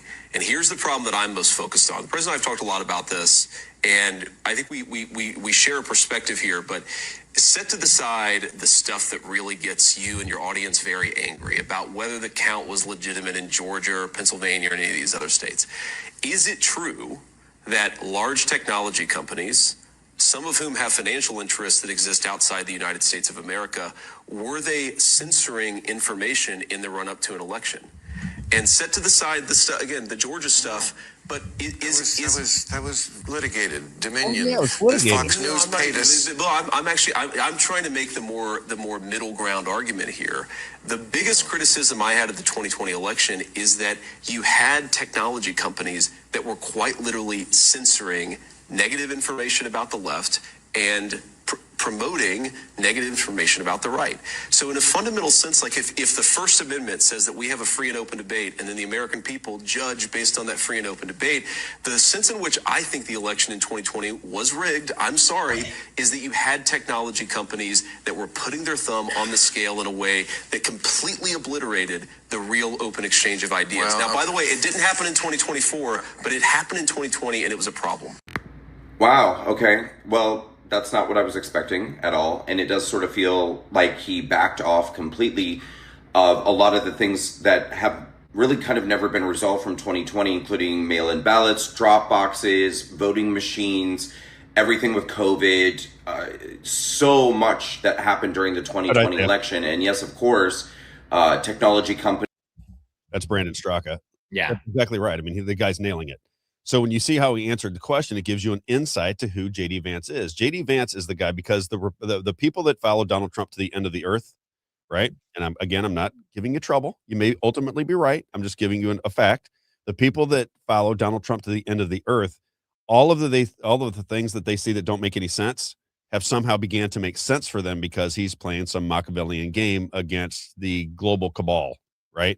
And they see him as somebody who is playing, and they might be, I'm just telling you, these things are really happening. So if he's playing some kind of 5D chess, the legislation and your lives are being affected by it, just like it was with COVID, right? Those things are, that is real legislation that's happening. It's the AI data centers, those are really coming. That really is being invested in by Larry Ellison, who is loyal to Israel, who bought TikTok, who said that if we're surveilled 24 hours a day, 7 days a week, just think how much better human behavior would be because you'd be surveilled all the time. This is what they're saying. Yeah. And if you like freedom, that's really not a good answer for you, but that's the one that they're pushing. And that is what JD Vance had to say about the elections. He just ignored everything and every method of stealing elections and went to social media and said they were basically ignoring the problems on the left and hiding the goodness of the right. Left versus right. Left versus right. That's the game they have to keep you in. And now you'll get to see JD Vance work his magic, because it's not the Republicans that are messing everything up. It's the Democrats. Don't you know? We got to stop the Democrat socialist movement. But the Republicans are here to save you, baby. You got to vote Republican, because JD Vance is going to do good things for you. We got a native Ohioan who just responded to our live stream. I'd love to show you this, Rob. Sure. This is a comment that they just left. Ohio, this is at Everything's Paul 1, Everything's Political. They said, Ohio native here, been politically engaged for around 30 years. Never once did Vance work or donate to any of our quests for more liberty. Like all the other Theolites, he wrote a book, bought some PR, and leapfrogged to the highest levels of government within 18 months. Never trusted him, never will. He will usher and pound in the final nail. CBDC. Can I get it? That is the quote of the day. Yeah. Everything's political. Whoever you are, I need you to call in. Everything's political sometimes. Stay involved. You're hitting it on the head. But listen, you can't get people to see these things, Isaiah. This audience does. When I say that, I think people get frustrated with me. Somebody said you seem like you're talking down to Trump supporters at times. I'm not at all. I'm just saying that there are things that are right before your very eyes that you're not paying attention to. And I just bring the things that are most obvious to your attention and make whatever decision you want from there. It's a free country. You can be wrong. I can be wrong. But I try to give you information that makes sense. This guy is a product of our intelligence agencies. And you have to determine whether that's, if you want more of Peter Thiel's and George Bush's and wars all over the world and consolidation of power, open borders, all the things that you say you are against. They're not against it. They're not against it. Is this thing on, Isaiah? They're not against any of those things. They want those things. Both the right and the left and the leadership, they want those things. They want your freedoms dissolved so that they can have more power and control over you, and they can do it with Democrats and Republicans. What they're afraid of is critical thinkers in the middle who say, we don't really care about Democrat and Republican anymore. We see the government as one entity that is bending us over and having their way with us, and we're no longer going to have it. We're going to fight back. And that's what they're worried about. They're worried about you organizing against those two political parties. That's what the real problem is. Let's go to 17 Massey, just to throw it in there with Massey. Okay. Oh, very fun. Because Massey, clip number 17, as I was saying, is talking about how ridiculous this whole conversation is coming from the right about elections. As he said, the right runs everything and are complaining about elections. I mean, think about it, my Republican friends. The right has a supermajority in Missouri. You get liberal legislation, right? They have the presidency, they have the House, they have the Senate in DC, and you still don't get conservative legislation. Why would that be if they're not playing the game together? Clip number 17, Thomas Massey, please. SAVE Act, but I think it's a distraction from our real problems. I think it's ironic that we control the House, the Senate, the Supreme Court, and the White House, and we're yelling election fraud. I mean, we won all the damn elections. I mean, we won all the damn elections. It's matter of fact. Well, he's right. So now let's go to the financier. Okay. Now, what people have to understand is, I think most people know, and we could play the clips, that JD Vance originally, supposedly, right? Where's my Wearing Book Theater? Let me find my Wearing Book. Let me find it here. 3-8. Right? Let me just play it underneath so people know that it's theater. So originally, when you saw JD Vance, you thought that he didn't like Trump. As he said, he was a never Trumper. He thought that Trump was acting like Hitler. He thought Trump did not have the moral compass to lead the country. That's where JD Vance was originally. But who supported JD Vance and Donald Trump? Does anybody know? It was Peter Thiel of the PayPal Mafia and of Palantir that wants to surveil you every second of every day, that was financed by the intelligence operations. Okay? So everything you see from J.D. Vance is BS. It's just that the propaganda is so fantastic that most people who are busy in their daily lives don't see it. They don't see the theater. They don't see Warenberg Theater.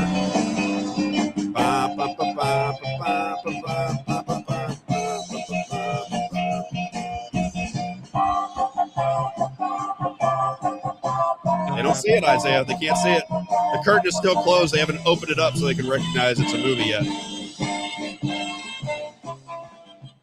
All right? Theater. Pure theater. All of it. I think Massey basically told us that, didn't he? 99% of it was scripted. Let's go to who Peter Thiel is, because you got to remember Peter Thiel spoke on behalf of Donald Trump when he was running for president in 2016. So J.D. Vance, who's being funded by Peter Thiel, originally couldn't stand Donald Trump, said that he was Hitler, that he would hold his nose and vote for Hillary Clinton. This was the original J.D. Vance before Peter Thiel got a hold of him. Okay? But now Peter Thiel is a proponent of J.D. Vance and Donald Trump. Ha! Who would have ever guessed that was going to happen? The only person that guessed that was going to happen was Dr. Shiva.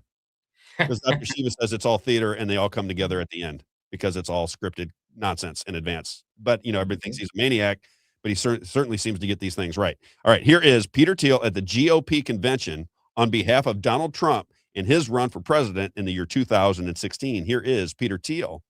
Check it out. I'm Peter Thiel. I build companies and I support people who are building new things, from social networks to rocket ships. I'm not a politician, but neither is Donald Trump. He is a builder, and it's time to rebuild America. Where I work in Silicon Valley, it's hard to see where America has gone wrong. My industry has made a lot of progress in computers and in software. As we go through this, I'm going to play as much of this as I can. We might get to the end where he says he's gay and the Republican crowd goes crazy, right? I'm proud to be gay. And they go, yes! I mean, the Republicans love gayness all of a sudden in 2016 because they were called anti-gay. Gays for Trump. Well, they were homophobes. And once you call them they're like, I'm not I love the gays. I watch gay porn all day long. That's you remember that clip from Trump? He said, where are my gays for Trump? Where are my gays for Trump at? You don't look gay.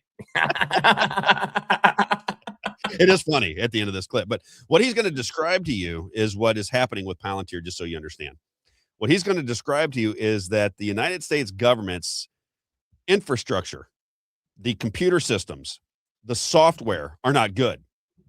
And Peter Thiel is promoting Donald Trump so that Palantir, who's aligned with Israel and Larry Ellison and Sam Altman and nonstop surveillance of citizens usurping the Fourth Amendment, well, he's got to explain to you that the software in the government right now is bad. And when Donald Trump gets in, well, he's going to change all the software and he's going to give it to Palantir. Well, isn't that wonderful? Also supporting Intel asset, J.D. Vance. All right, here we go. More with Peter Thiel. Check it out. And of course, it's made a lot of money. But Silicon Valley is a small place. Drive out to Sacramento or even across the bridge to Oakland, and you won't see the same prosperity. That's just how small it is. Across the country, wages are flat. Americans get paid less today than 10 years ago, but healthcare and college tuition cost more every year. Meanwhile, Wall Street bankers inflate bubbles in everything from government bonds to Hillary Clinton's speaking fees.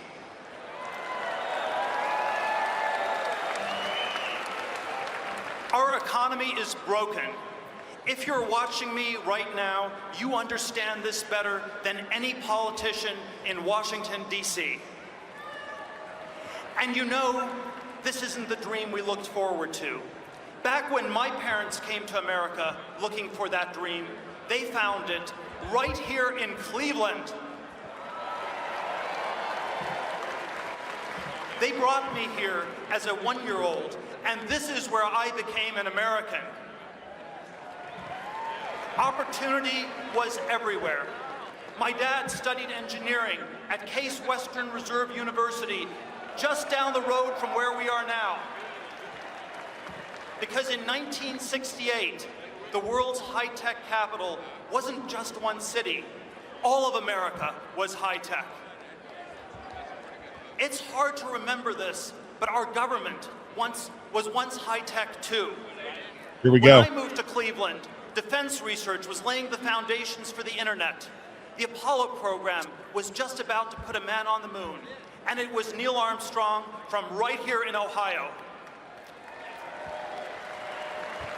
The future felt limitless. But today, our government is broken. Our nuclear bases still use floppy disks. Our newest fighter jets can't even fly in the rain.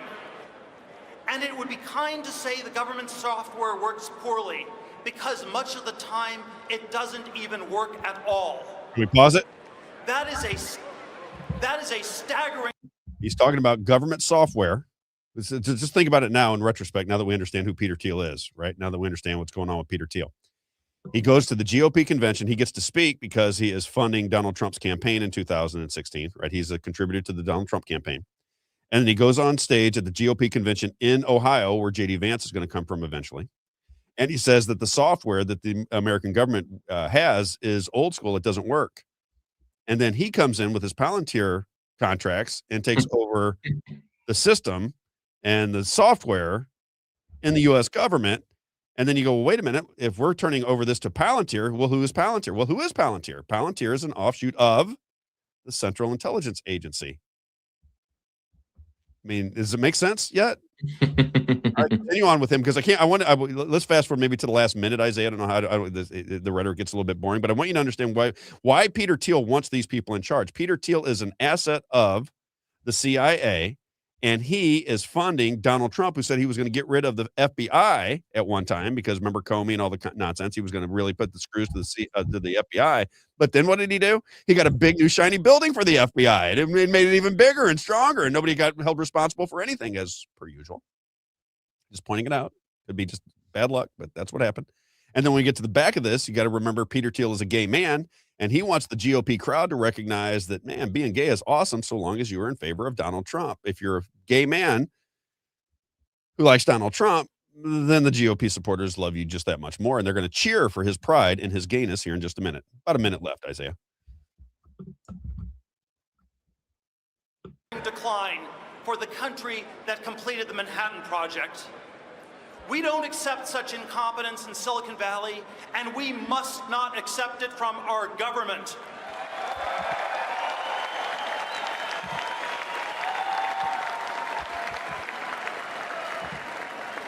Instead of going to Mars, we have invaded the Middle East. We don't need to see Hillary Clinton's deleted emails. Her incompetence is in plain sight.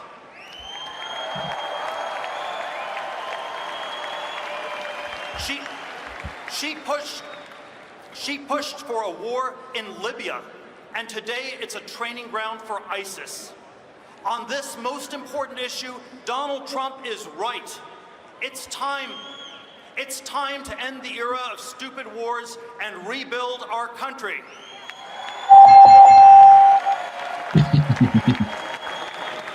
When I was a kid, the great debate was about how to defeat the Soviet Union, and we won. We merged. Now we are told that the great debate is about who gets to use which bathroom. This is a distraction from our real problems. Who cares? I do. Of course, every American has a unique identity. I am proud to be gay. I am proud to be a Republican. But most of all, I am proud to be an American. Proud to be an American.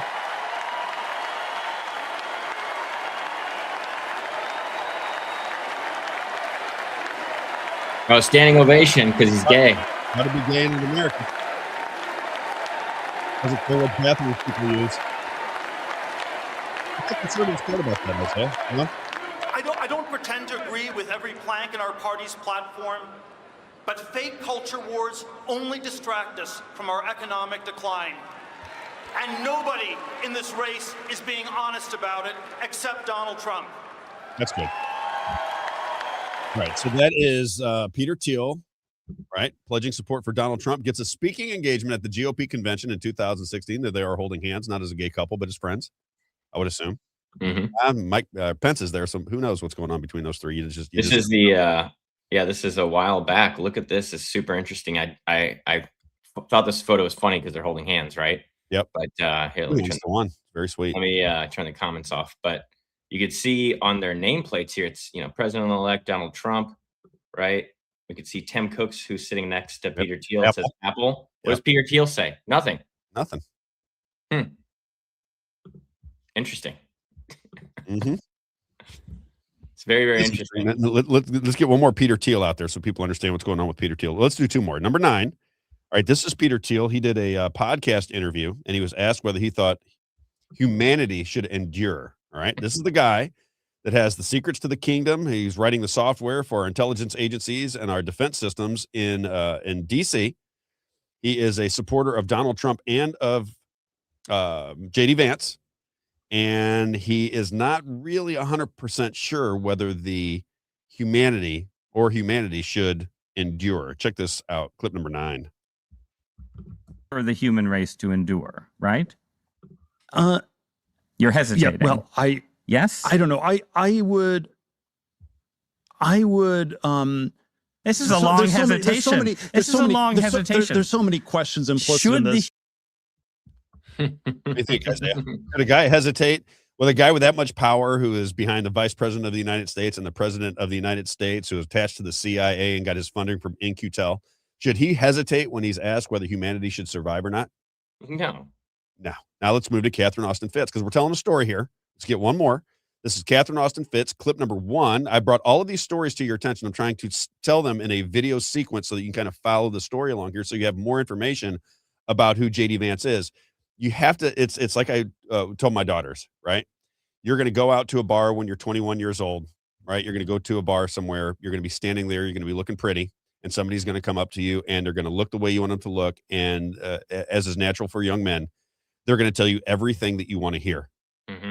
Now, why do they tell you everything that you want to hear? They're going to be interested in your stories about, you walking your dog earlier that day and how much you love your cat and the recipes that you got and the trip to the lake with your girlfriends. He's going to go, wow, he's looking at you going, I'm so fascinated by your story.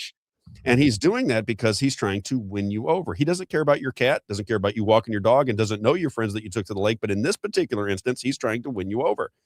This is what these parties do. These parties will tell you anything that you want to hear because they're trying to get you into, you understand what I'm saying? It's no different. You cannot pay attention to what these people say. It is irrelevant what they say. You have to pay attention to who is funding them, who is bankrolling them, what their history is, and ultimately determine what their motives are by the legislation that they ignore or they pass. For example, in Missouri, if you think the GOP is behind justice, I would think you'd want the leading party, the supermajority party in the state of Missouri, to have some sense of justice, right? Well, I've told them all about Jeffrey Winehouse. Any justice coming his way that you're aware of? I don't see it. Right? Nobody's contacted me and said, Rob, you're right. We got to do something about this. I'll do whatever I can for you. I'll bring as much exposure as you need. This is ridiculous that this man who just was reporting on power in Franklin County was shot 4 times. We can't, as a Republican Party in charge of this state, we can't allow that to happen. We're going to bring attention to it. Nothing. Okay. This is the same party with the governor who pushed the gas tax and then basically shoved Dave Schatz down Franklin County's throat as their presiding commissioner. And now you got the AI data centers coming. That's the same group of people behind Governor Kehoe who pushed the gas tax, and now they want to take over taxes, and they want you to give them authority to pick winners and losers in the state of Missouri. That's who these people are. So you have to know where they come from and what they stand for, but most people don't. So all they get is the bumper sticker. All they get is the 30-second commercial. All they hear is what they want to hear because these people are telling them everything they need to tell them in order to get them into, and I'll let you figure it out from there. Same thing they do at the bars when you're 21 years old. And the hot blonde standing at the bar is standing by herself, and you're thinking, dun dun dun dun dun dun dun dun dun dun dun. That's Jaws, Isaiah. What's going on. Right? These politicians are the exact same way. They see you as food for them to eat. They don't see you as people that they serve, and that is most of them, not all, but most. Okay? Catherine Austin Fitts, clip number 1. If you're listening to Peter Thiel, he doesn't know if humanity should endure. I want you to keep that in your pipe. And then let's listen to Catherine Austin Fitts, clip number 1.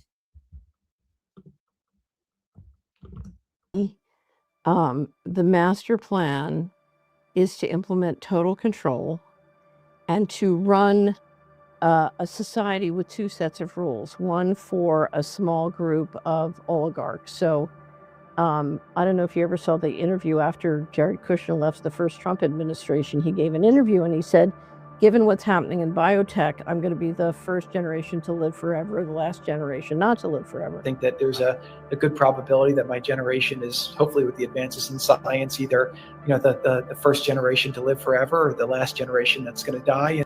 I just had one of our subscribers have dinner with. Okay, did you see who he was talking to there? Richard Grenell. He was the gay ambassador from the Republicans that they sent over to Germany. Remember, that's Richard Grenell. So that's who he's talking to. So Jared Kushner, who is the liaison between the Trump administration and Iran, which I'd say is more fakeness, but whatever. He is the liaison. So you have you have somebody who's unelected, 2 Zionists, shills, Jared Kushner and Steve Witkoff, who you didn't elect, that are negotiating with Iran on behalf of the president for a war that we started and that we're claiming is a victory if we can open up the Strait of Hormuz that was open in advance. Not JD Vance, in advance. Okay? It's insane what people are buying into, in my opinion. It's just I sometimes feel I'm in a world all by myself, Isaiah. I do. Yeah. I walk around and I talk to people. I'm like, oh my God, JP Sears is the best to listen to because the sarcasm. He just lays it out in sarcastically so well. I want to start doing that because I love the sarcasm of JP Sears. He's so fantastic. Okay, so here's the update. Peter Thiel is he's supporting both Trump and Vance. Vance and Trump, supported by Thiel. Thiel opens up at the GOP convention for Trump in 2016. He supports by $15 million he gives to J.D. Vance, somebody nobody had ever heard of before, who goes on Netflix that was funded by Barack Obama. They go to Yale, where Skull and Bones is at. They're promoted and funded by In-Q-Tel, which is an offshoot. It's an investment arm of the CIA. And we're still wondering who J.D. Vance is. I think we know who he is.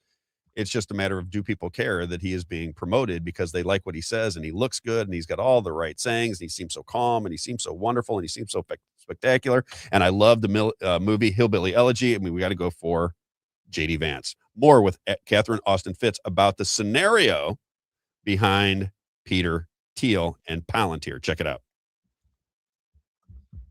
Steve Wolfram and Wolfram was saying it doesn't matter that we do the digital control grid because if you look at what AI can do with biotech, we can live forever. If we look at sort of what the important developments that might happen in the future are, probably the one that's going to be sort of the biggest discontinuity in human history is when human immortality is achieved, which it undoubtedly will be. How will it be achieved? There are 2 basic paths. It's either, technology and electronics and so on, or it's biology. So now, you can't let 8 billion people live forever because you're going to have an environmental problem. So you have one group of people who apparently think they're going to live forever. And then you have another set of rules for everybody else. And you want to put them on a trajectory to steadily decline in terms of number of population. So I think you're looking at a very long-term plan to reduce the population and create a 2-class society where you have, the oligarchs and then everybody else. And the oligarchs are free of having to manage everybody else, one, because they have complete control, but they can turn it over to AI and let the AI do it. And then when things go wrong, they can just blame the AI. It wasn't me, it was the AI. Well, a Malthusian society and that vision, I believe, is something that, has been pushed by the likes of Bill Gates, who's buying up all the farmland in the United States. And again, just to play devil's advocate here, when you speak of these oligarchs, like, who are they? What evidence convinces you, that this is a coordinated effort rather than the natural evolution of tech and financial systems? I used to live and work with it. It's amazing. I think I've got the best FHA commissioner in the history of HUD. It's the first woman commissioner in the history of HUD. And I'm very proud that the Bush administration was able to attract someone of Austin Fitts' talent off of Wall Street to come down and help us. And she's an expert in financing. So, you know, I lived in that world, and I watched them become more and more alienated from Who the is general- them? Who is them? So it's the Listen. people who run the financial system. At any given time, it's 100 to 1,000 people who run the different key spots in the banks, the insurance companies, the central bank, and the treasury. And if you look at, you know, and that system is very much done by consensus through all these different groups and meetings and everything else, very organic. And, you know, but I saw them reach a wide consensus that you couldn't trust the average person to behave in a responsible way. And, you know, and so you had to assert more central control and essentially by giving people lots of consumer attention and choice, move them out of having any political say whatsoever. So you wanted to reduce them to the point where their vote or their participation in the political system didn't mean anything, but you wanted to do it in a way where you could persuade them to take all their capital and invest it in a way that you could use it to build in the direction you wanted to build. What the stock market is telling, the most highly valued companies are AI companies. AI is going to be, you know, if you want to be cynical, which I am, the market is telling you that the most valuable stocks are the ones that are building the digital prison. You know? Yeah. So that's the only growth in the country at the moment is the building of the digital prison. Think about that for a second. Jeez. Oh, I do it all the time, Isaiah. That's good. That's it. That is, yeah. So what he's exactly saying what I is- was telling you about with the Leah Files article that she put out. Well, it's obvious. That's what I'm saying. It's Yeah. not a conjecture at this point. It's obvious this is happening. I mean, look at it. Look, it's everywhere around you.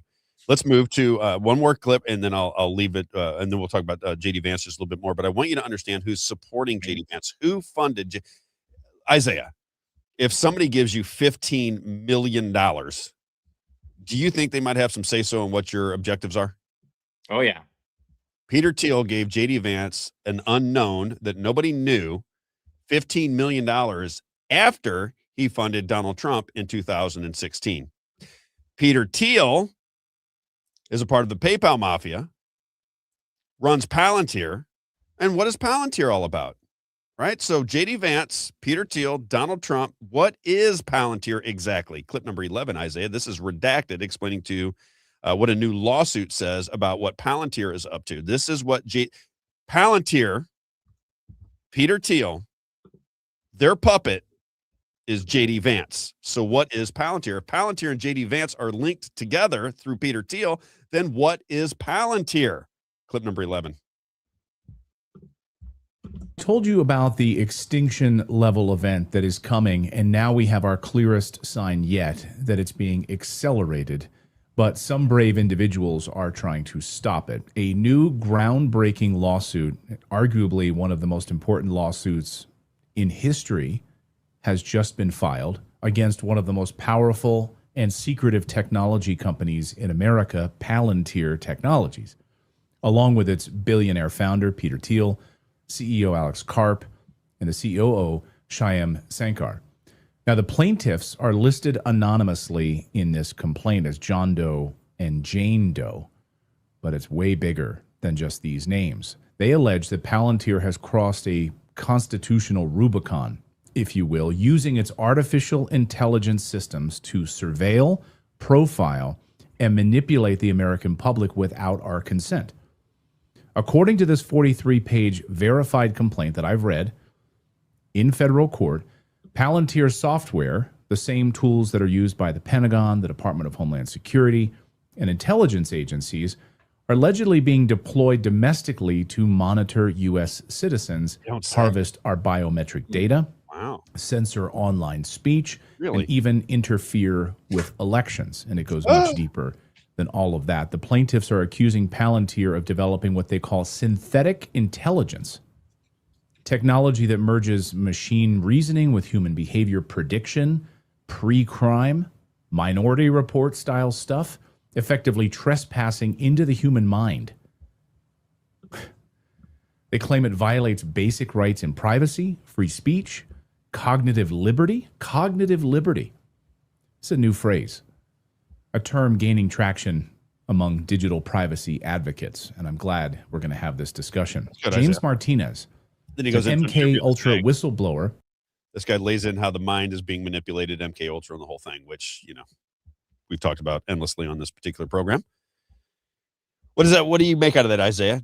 Have I made it clear, at least get you to start thinking of what JD Vance is all about? Because I listen to radio stations in this state, and I listen to Republican officials in the state, all well-meaning. I'm not saying they're involved in some form of conspiracy, but I'm fascinated at the lack of journalistic credibility. I'm just fascinated that people can go out onto the airwaves and claim to have some understanding of what is going on in the world without laying out for you who the vice president of the United States is, who funded him to the tune of $15 million, plucked him out of obscurity, put him on a program on Netflix that was first invested in by the Obamas, that you can't watch one program on Netflix without two dudes macking on each other, right? They do it. I mean, their whole programming is to make sure that that being gay is very acceptable and that everybody's gay.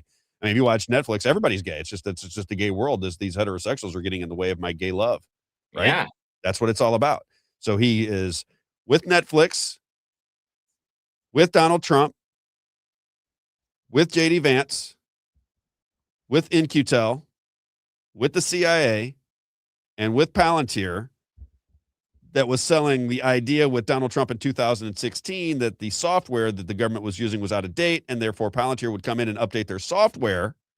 At the same time, the guy that is behind all of that couldn't tell you whether he thought humanity would survive. And as Catherine Austin Fitts said, if you just listening to Jared Kushner, he said this is going to be the last generation to die or the first to live forever, and he wants to be a part of it. At the same time, you have population going down, down, down, down, down, down, down, and you have both the Democrats, Republicans, everybody around the world, including the pharmaceutical companies and the media companies, selling you on COVID, which anybody who's thinking properly, who didn't get too many vaccinations and boosters, would recognize was a con job from day one. And then we think that we're going to go out and pick our candidates to solve this problem. And I submit to you that is insanity at the highest level. Isaiah, where am I getting it wrong? Look at this. Isaiah, you didn't answer me. Sorry, I had to throw those up. There it is, right there. I just had to. That was my answer right there. Was just silence, but throwing up the pictures of Trump standing with Fauci and Trump wearing the mask there, and just to. How many people do you think in the world know the background of JD Vance, though, Isaiah? Oh, not many. And 1%, 2%, at the most. Yeah, I think that most people, he's just the vice president, so they don't really necessarily. I say just the vice president, but meaning like, oh, Trump gave him the thumbs up. He's with Trump, good to go. Move on, basically. Right? It's very similar to if you just pay attention to the scenarios, the way we work them in this country. Mm-hmm. If you just want to make make sure I get this right, another argument, let's just go back in time, right? So G.H.W. Bush ran for president in 76 and 80, if I'm not mistaken. So Daddy Bush, okay, is a CIA guy coming off the church hearings, where the church hearings are telling you what the CIA was doing. They got rid of MK Ultra. They talked about the heart darts. Remember, they could shoot you in the heart with a dart and kill you right away, or shoot you and get into your bloodstream and kill you. They had heart attack guns. They went through all of the things the CIA was doing. And then we put the CIA guy in with Reagan, because Reagan was the actor, kind of like Donald Trump, right? I'm not saying that Donald Trump is acting in a nefarious way, but he was an actor on NBC, and he was in the movie Celebrity with Woody Allen that nobody seemed to pay attention to. You got a known pedophile, and he's in movies with Woody Allen, but I guess that just goes by everybody's head. They don't recognize that at all. So you have same scenario. You have a former actor in Ronald Reagan. They put a CIA guy in as his vice president. Then they try to shoot Ronald Reagan in March of 1981, 2 months after he took office. And had he died, then the president would have been G.H.W. Bush. Now, in the year 2024, we have another actor by the name of Donald Trump, who's the president of the United States. They put a CIA operative as his vice president, and then you have 2 attempted assassinations of Donald Trump. And who would have been president had Donald Trump been assassinated? It would have been J.D. Vance, who comes from the intel operations through Peter Thiel, through Yale, through probably some secret society. And there you have it. It's the same scenario over and over again because we never learn from it. And because our media is aligned with the government, you never know about it. You don't know who these people are. Only a small group of people who pay attention to politics every day have any understanding of what is happening. It is mind-blowing. Let's do Tucker. All right. You think Tucker's the good guy. I know a lot of people are going, Tucker, Candace, I love him, Tucker, Candace. And I pay attention to him as well because I think they do have insight as to what's going on. But I learn more from their conversations about how full of, I'm not going to say anymore because I promised I wouldn't. Shh. They're full of it, right? And I think Tucker Carlson is the same way. Here is Tucker Carlson talking about J.D. Vance and his love affair for J.D. Vance, who just came on the scene 10 years ago, but he knows him really well. He knows his family. He's a good-hearted guy. He's the greatest thing in the world. And maybe, just maybe, he'll run and I'll be his vice president in 2028. Can't make it up. Here you go. This is Tucker Carlson on J.D. Vance, protege of Peter Thiel. What about, would you think about, a campaign with and running alongside a J.D. Vance? I would think about, well, I've said it a million times, it hasn't helped him much, but I really love JD and know him well, and I think he's a genuinely decent person whose values are ordered correctly. I think JD cares about his wife, God, his wife, his children, his nation. I mean, I know that. So, I love that there's a decent person in politics. There aren't many at all. There's not one hand worth that I know personally. So, I'm always rooting for JD. Always rooting for JD. These people are the best. They really are. Can I just throw one there that I think is funny? Then we'll do some more advertising. Always rooting for JD. Throw this one there because this is another one that I find so fantastic. It's clip number 16, if you don't mind getting it ready. Okay. So what are the club schools? Does everybody remember the club schools? Remember? If you don't remember the club schools, let me just play this for you one more time, and then I'm going to run through the club schools. It's a big club, and you ain't in it. You and I are not in the big club. Okay, so I did a podcast back in the day, the Robb Show podcast, and I went through all of the people in the administration, all the people that were in positions of power in the Senate and the House, cabinet members, the sports leagues and the commissioners of the sports leagues. I went through every person that I thought was in a position of power in America, and then I started looking at things that might tie them together. And what I recognized was that the Council on Foreign Relations ties people together. Zionism ties people together, and the schools tie people together. And you say, Rob, what schools tie these people together? All right, let me read them out for you one off the top of my head very quickly. You have Yale, Harvard, Princeton, Columbia, Georgetown. When it gets into COVID, Johns Hopkins, and then you have the London School of Economics and Oxford in the UK. All of the power at one time, almost 99% of it. 8 Supreme Court justices all come from those schools. Some of them went to multiple schools that I just listed. That is the power structure. Those are the people that write the bills out of those schools, and then the politicians sell them to you. And as Nancy Pelosi said, we'll have to find out what's in them after we pass them. Got it? That's how it works. It's a big club, and you ain't in it. Now, John Fetterman is a guy that ran for office in Pennsylvania who had just had a stroke. He couldn't communicate, Isaiah. Couldn't speak. Couldn't talk. John Fetterman and Mitch McConnell, too, exactly. Geniuses. Couldn't think. Couldn't complete a coherent sentence, John Fetterman. Now John Fetterman says just a couple things against the Democrat Party and frauds like Sean Hannity. People that don't know any better, they go, Fetterman. Huh. Who would have thought that the dumbest guy in all of Congress who couldn't hold a thought together, who wears cutoff sweatshirts to the House of Representatives, or is he a senator? I don't even know what he is anymore. Fetterman, who cares? Yeah, he's a senator. Right? So this clown is now being propped up and put on a pedestal by Republicans because Republicans are out of their minds, apparently. But here is Sean Hannity talking about Israel and Tucker Carlson with John Fetterman. Check this out. Clip that will be preserved in the Museum of national decline at some point. Like, how did this great country dissolve? Well, because the people went insane. The people with the most power went insane. They started saying things that make no sense at all. And this will definitely be in that exhibit. So here's Sean Hannity and John Fetterman.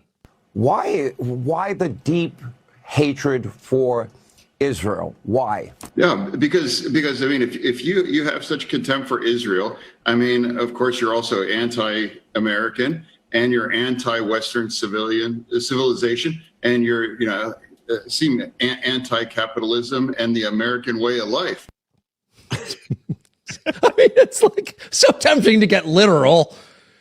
Okay, so a socialist country, which is Israel, not attacking him, just saying, founded by socialists on socialist principles. I'll give you the recap that he's going to give you. I get even further than that. What he's talking about is the stupidity of John Fetterman. And what I find interesting is the alliance between Fox News and John Fetterman, who's from Harvard, who can't read or think or create a coherent sentence even now. And now the Republicans are warming up to a guy from Harvard who was put there in a position of power, who couldn't even think or talk or read or explain himself when he ran for Senate. Isaiah. I mean, you have to admit, I mean, at some point you just go, my Lord, what in the world is happening in this country? But that is It's all theater. That is massive. All right, let me get some advertising in here for just a minute. Then we're going to get a little bit back into JD Vance. Got a couple things that I think are interesting about his wife that I think I'll bring to people's attention, and you can figure out what's going on there. All right, ECS. Can we do some ECS? I just talked to Larry yesterday. He said he's had a little spurt of business, but what a slow year it's been in the roofing business. Not much storm action going on in Missouri.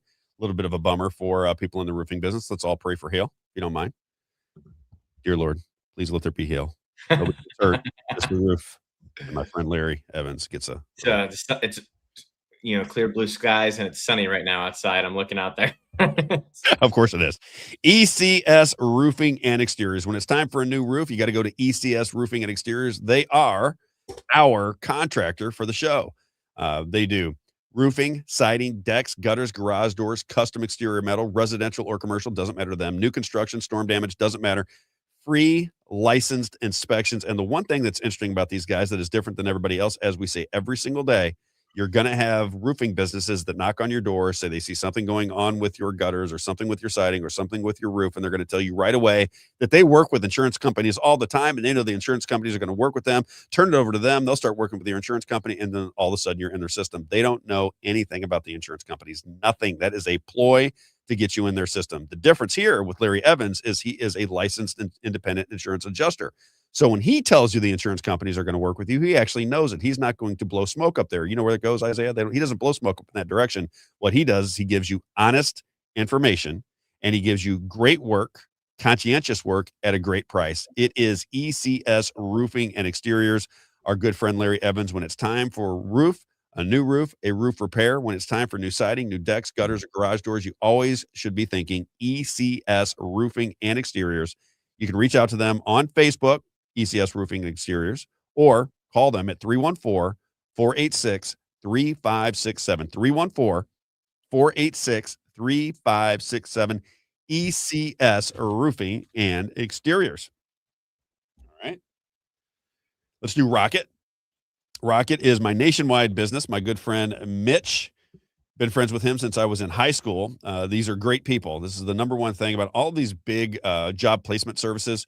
Wouldn't you rather do it with a business that's based out of Missouri that actually cares? You're not just a number to them. He actually cares whether he puts you in a position that you like.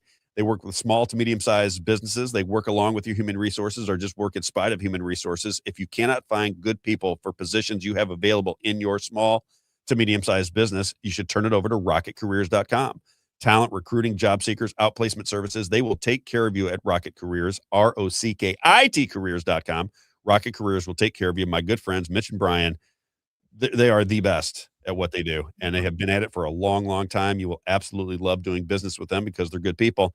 And more importantly, if you're out of work or hate your job, this is where they come into play. They'll help you with your resume. They'll get you in front of employers that can change your life. If you want to launch a new career, it is always Rocket, ROCKIT careers.com, rocketcareers.com. You can reach out to them at 636-778-2419, 636-778-2419. And then one more, joneswater.com. for all of your air and water filtration needs. As I say every single day on this show, if you are drinking tap water in the year 2026, come on. Come on. You got to know better than to be drinking tap water in the year 2026. In order to have a happy, healthy home, especially if you've got grandparents or your kids living there, you got to have clean air and clean water. It's just a necessity in this world that we live in to keep your family healthy. You're always going to have little ailments and skin issues and so forth if you don't have clean air and clean water in your home.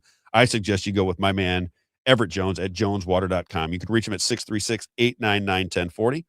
joneswater.com. You'll be the filter or you'll buy the filter. He also says, Rob, always remind people that if you're in the summertime in Missouri and you don't have a dehumidifier in your home, you're wasting money. It's going to increase your energy bills. You're not going to have that clean, fresh air. You're going to have that hot, sticky, thick air in your home.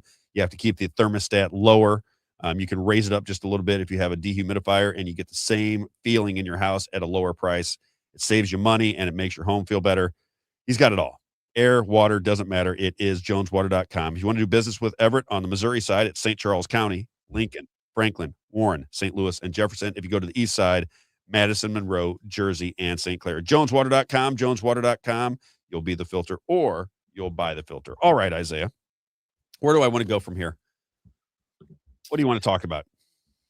Oh, let's so I wanted to bring to your attention, because you're talking about Peter Thiel. Yep. And I got to finish that. You're right. Go ahead. And so let me throw this up on the screen here for everyone. Can you see the graphic there? I know it's hard to read, but this is a graphic essentially showing the money and what they see about you for their surveillance state, right? So it's the government surveilling us, and we've got these different funds or companies essentially that are investing into these organizations. And so you have Andreessen Horowitz, which is very popular, you know, firm. I think they Mark Andreessen, I think they invented Netscape, if I remember correctly. Yep. And then Founders Fund, that's Peter Thiel. Axon is basically the company that sells to all the law enforcement agencies across the country. And then you got this Leonardo Signal Trace, which is a fifth layer that's unassociated kind of. But you can see the investment going into Flock, into Toka, Carbine. You see these companies here. So I just wanted to read this part from the article that she had wrote, breaking down the different companies. And she said, Flock, as you know, it tracks your car and your identity. Carbine, it's one of the other companies up there. A 911 company can open your phone's live camera, microphone, and GPS when you call for help.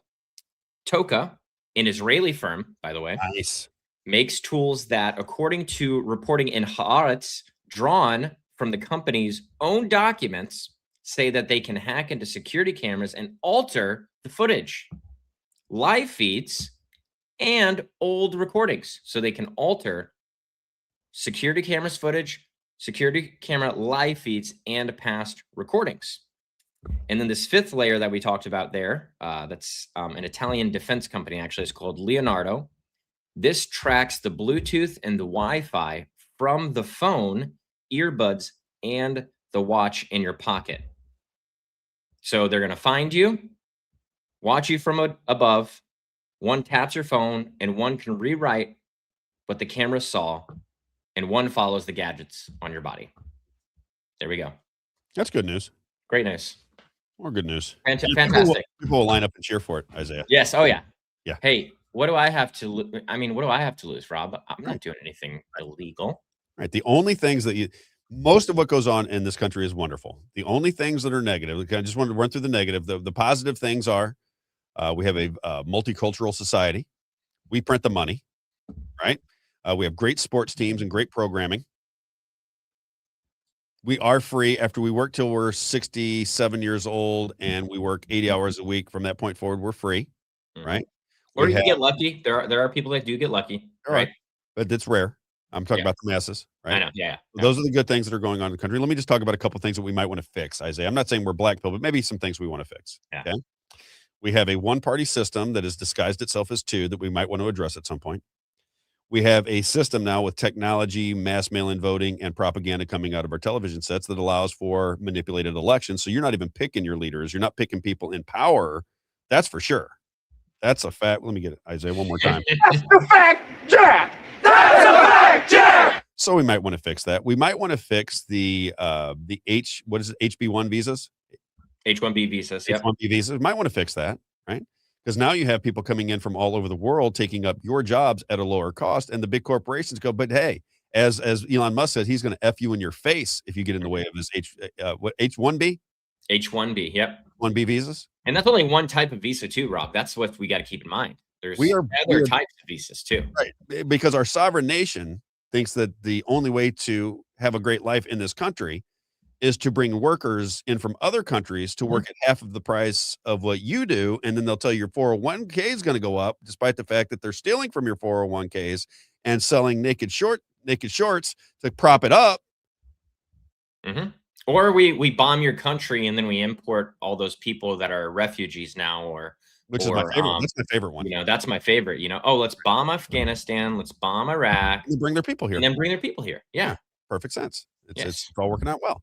Might want to address that. Might want to address the elections. Might want to address the infusion of millions of people into our country that may not even love the country, know nothing about the country. Might want to fix that at some point.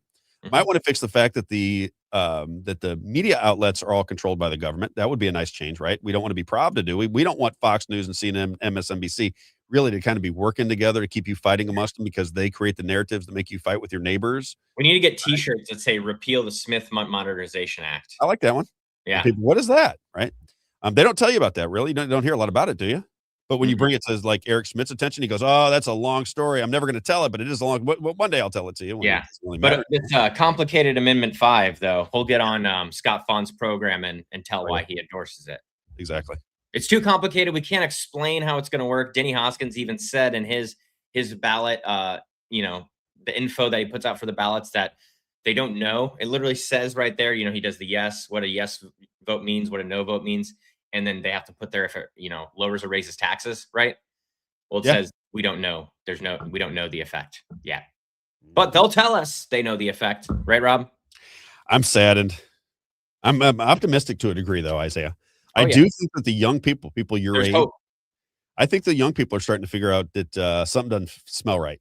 And just hopefully, you know what we miss in this country, and I was going to talk about this earlier with this pastor, and I'll get back into the news. I want to talk a little bit about JD Vance's wife, but I just want to bring this to your attention. So I'm watching this. It was on social media. I don't know if the story's out in a big way, but this pastor has this guy threaten his family. Did you see this, Isaiah, by chance? So this pastor, apparently this older pastor, and somebody is threatening his family, says he's going to rape his wife. He's going to rape his children when he goes out of town. He's been making this threat multiple times. This is the story. And this guy sees him. I guess they're on a highway or something, or on some road highway. This pastor gets out of the car, confronts the guy, gets him down. You know, you ever get somebody down on the ground where you got basically your knees on their shoulders and you can have your way with them? Well, that's where he gets this guy into a position. And somebody posted it. I think it was a listener of our show, as a matter of fact. Somebody posted it, and there were people saying, yeah. And then there's one guy that said, I think that is terrible. You don't know if this person was really threatening him, this, that, and the other. And I saw that, and I replied, and I said, take it from this scenario. Let's say that this person really did threaten this guy's family, said that I'm going to rape your wife and I'm going to rape your children when you're out of town, and he's threatening your family. Under that scenario, do you think you should take it into your own hands? And he said, no. He said he thought that you should report it and put it up to the officials. And I'm just telling you my personal view on that. I understand both points of view. Let me tell you something. If you tell me that you're going to rape my wife and children, then you're going to have to kill me, because one of us is going to die. Yeah, I can tell you that. Chance. I'm not leaving it up to the courts. Those are fighting words. Well, it's not up to the courts. It's my responsibility as a husband and a father. Well, I think the courts would err on your side because they're fighting words. That's what I'm saying. I think the courts will probably put me in prison when I become a vigilante. Yeah, I think the courts will put me in prison. I don't think the courts are going to take any lightness. So they'll say you're a vigilante and you shouldn't have done it. I think that's what would happen. But I'm going to tell you that's the way I would look at it. If somebody tells me that they're going to do that to my family, then I have no choice but to try to kill them.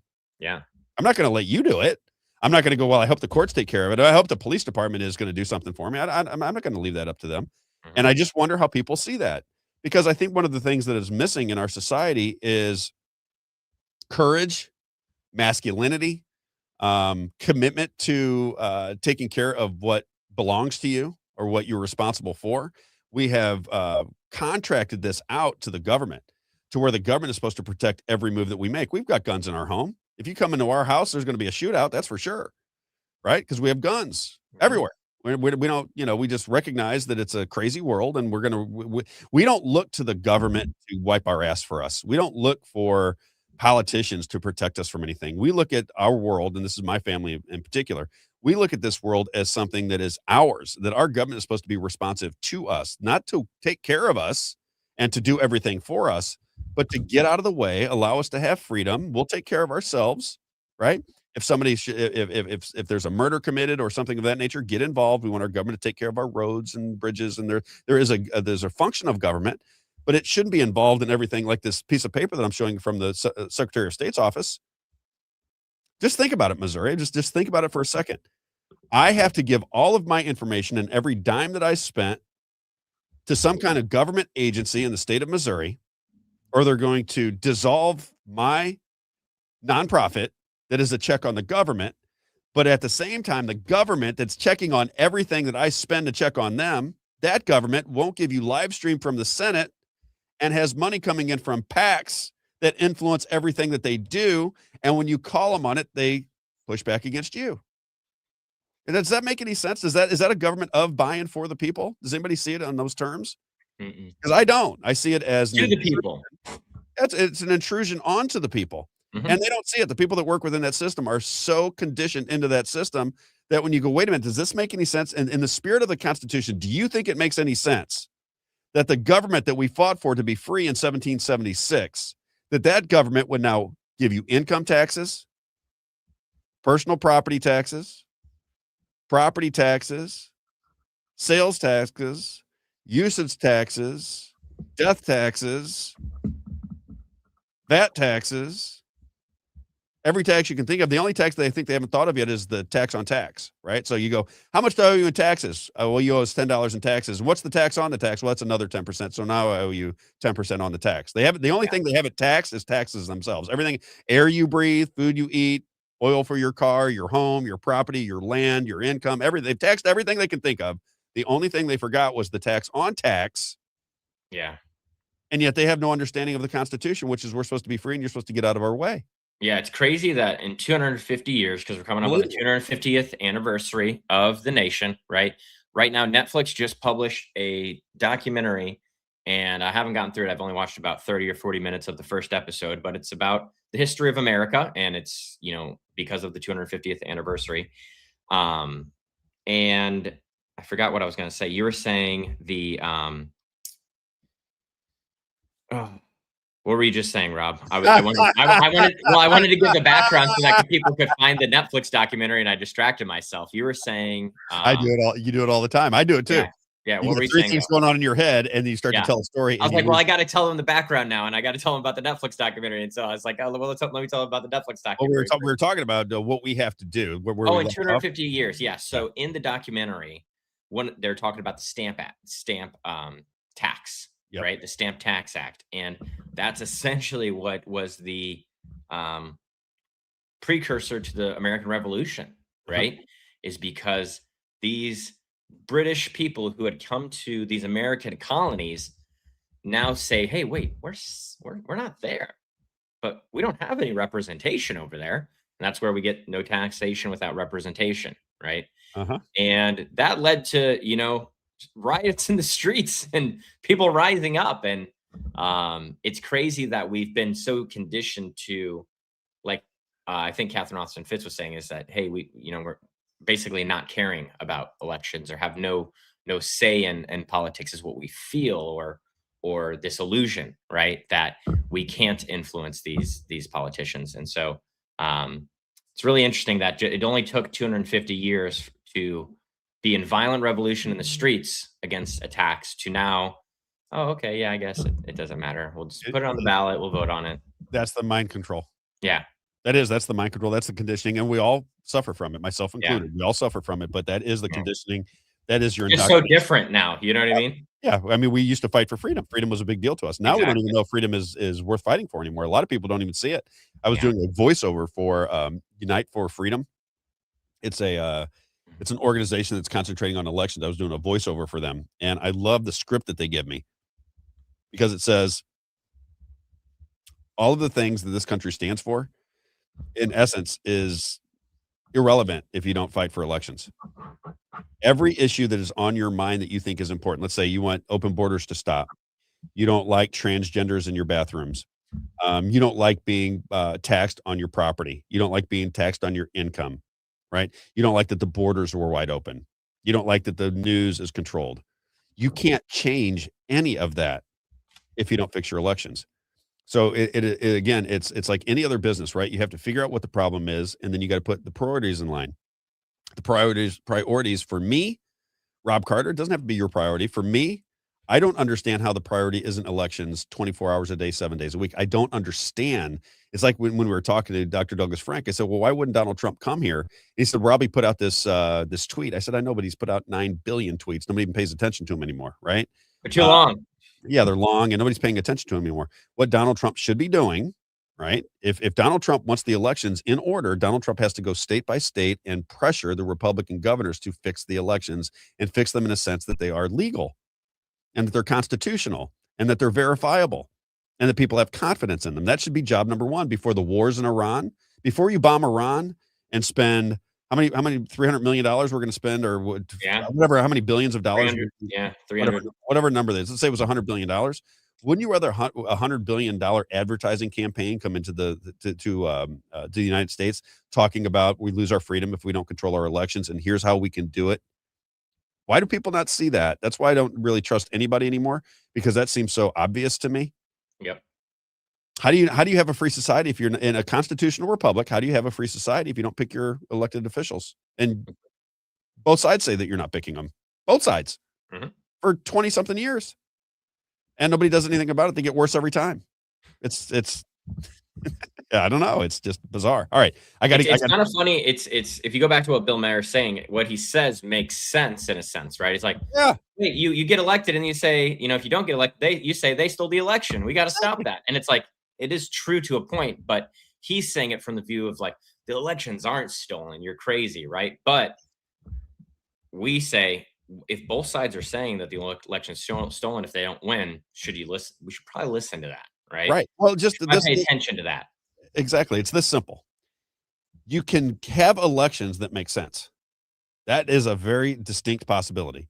You would shrink down of centers to vote. You'd surveil how many people come in and out. That's what we could use flock cameras for, right? Right. I don't think you should have mail-in ballots unless you have a fingerprint on them or something. I don't think you should have mail-in ballots. I'm sorry if you're out of town during election season. Sorry, brother. It's too bad. Randy Fine. We as much as we don't agree with him, he showed us and told us from his own experience how easy it was to fraudulently vote in his own apartment. Yep, right in DC. He told us that, right? You should have 1 day to vote, which the Constitution says you only have 1 day to vote in a federal election, but now the Supreme Court says that's not what the Constitution says. I mean, it's pretty simple, right? That's what the Constitution says. You have 1 day to vote. It's the Tuesday. You have 1 day to vote. But now our Supreme Court justices are telling us that's not the case, that you can stamp it as long as it's stamped. If it's received 5 days later, I mean, does that look to you like that makes any sense for an election? Right. No mail-in ballots, national holiday, hand counted, no machines, video of people going in and out so you can count the people that are going in. So, if there's 200 people that go into a polling station, there should be no more than 200 votes coming out. You could do all of these things very easily. You could count them in real time. It should be a national holiday to where everybody's excited about the vote. But nobody's even excited about the vote anymore because nobody believes it. It's just such a money machine for the Democrats and Republicans that they raise a ton of money off their candidates. And even the candidates that are running, half of them don't want to talk to me because they're like, Rob, I got to get the votes. I'm like, well, yeah, but don't you recognize the system's not working properly? Don't you recognize that? No, don't you want to speak out about that right now? They don't, because they're in an election. That's why I said, Isaiah, when people were asking me to run, they're like, well, Rob, you got a lot to say. You should run. I said, why would I run? Why would I take people's money to run an election when I don't think that they're fair? It's ridiculous, crazy to me. Yeah. For me, it would be. I just, I don't see it on those terms. It's only local elections is only the, even then it's sometimes not, right? But if you have a good election director, right, or a good county clerk or something like that, it's the only way you have a free. Well, if you watch Dr. Frank, he says that they can't even know. He says that if you pay attention to what Dr. Frank was trying to get across to people, which I agree with, right? I agree with what he's saying. He said, because I said, Has it always been that the state controlled the voter rolls? And he said, no, it didn't used to be that way. It used to be local. Local people ran their elections. Now you get the voter rolls from the state of Missouri, and they are the ones that are messing with the data. Yeah, we got to return it back to the local control. Yes, 100%. Right. And that's the way it should be. Just to begin with, you should every time you look at your society in its totality, you should be looking to decentralize power. Anytime power is centralized, you lose your freedom. So that is what happened with the media companies, right? That's what happens with some of these big corporations. They just go in and buy everything with private equity. So you have the consolidation of State Street and Vanguard and BlackRock. So they run everything and own everything now. So everything is consolidated. And the more consolidated it is, the more it is controllable. And therein lies the problem. Can I play one that I want to get your attention? I just want to play this for you, Isaiah. This is really where I need you to come into play. And it's Tucker Carlson talking about Donald Trump and Christianity. Have you seen this? Oh, yeah. I think we played it already. No, we didn't play this one, I don't think. I'm pretty sure. No. This is one about the Bible, right? Putting his hand on it? Well, it is, but that's not the totality of it all. He says that Donald Trump, that he had a conversation with Donald. He says Donald Trump does not like Christians. Oh, yeah. I have seen this one, too. And he says he knows this firsthand experience.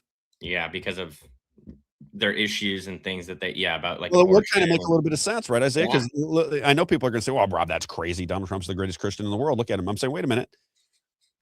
He was behind the bombing in Syria. He is now shaking hands and spooning with the guy that was an ISIS fighter, right, who brought into the Oval Office and said they're working well together. This is a guy that was killing Christians en masse. Now they're buddies. He is bombing Lebanon with American weapons and killing Christians. They were bombing Christian organizations, Catholic organizations in Gaza with American weapons. Nobody seems to care at all or say anything about it. West Bank, too, that hit that church. You remember that old ancient church from the Crusades? I'm not saying it's true, but I'm saying there's some evidence you can make the argument. Here he is, though. I want people to hear it. This is Tucker on Donald Trump and Christianity. It's clip number 20. He says that Donald Trump doesn't like where the Christians are coming from because he doesn't like their stance on no abortion. This is according to Tucker Carlson, who says he has firsthand experience of Donald Trump's dislike for Christianity. Clip number 20. Did you pray before? Absolutely not. Trump is hostile to traditional Christianity and very. So, yeah. And I am sad about Trump is mad at Christians for opposing abortion and mentions it a lot in private, a lot. And he's very annoyed by it. And opposition to abortion annoys him a lot. It was mentioned to me like 30 times. I vehemently oppose abortion, just to be clear, because I think it's killing a child. Like, what are we doing? But I haven't argued with him about it. I just listened. Maybe I should have, but I didn't. But he's got a really strong view on that. What's your take on that, Isaiah? Yeah. What the heck? There we go. Yeah. So it was interesting. He do you believe that, number one? Does that make any sense to you? Oh, yeah. Because his verbiage that he used was really good verbiage. You have to listen to what Tucker's saying very closely because he said he vehemently opposes the words he quoted traditional Christianity. And so there's a very big difference between traditional or Orthodox Christianity and Paula White. Big difference, right? Paula White? Let's give a little Paula White. Exactly. I was hoping you were going to play a clip just so we could kind of set the stage here. Let me give you this is the spiritual advisor to the White House. We're fighting a religious war in Iran because they're crazies and they want to destroy the world. But this is the religious advisor to our president. Mr. Burchett for That's not it. But I will get it. That's a good one, though. Here it is. That's a great quote that you just played, though, with MTG. Oh, I like Tim Burchett. Yeah. I like this one better.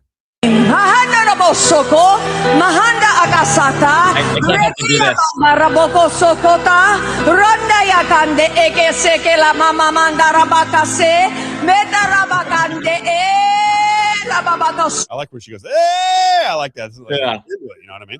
Yeah. This guy's ready for at least $1,000 to, Yes. Please donate. A little bit. Spiritual advisor to the President of the United States.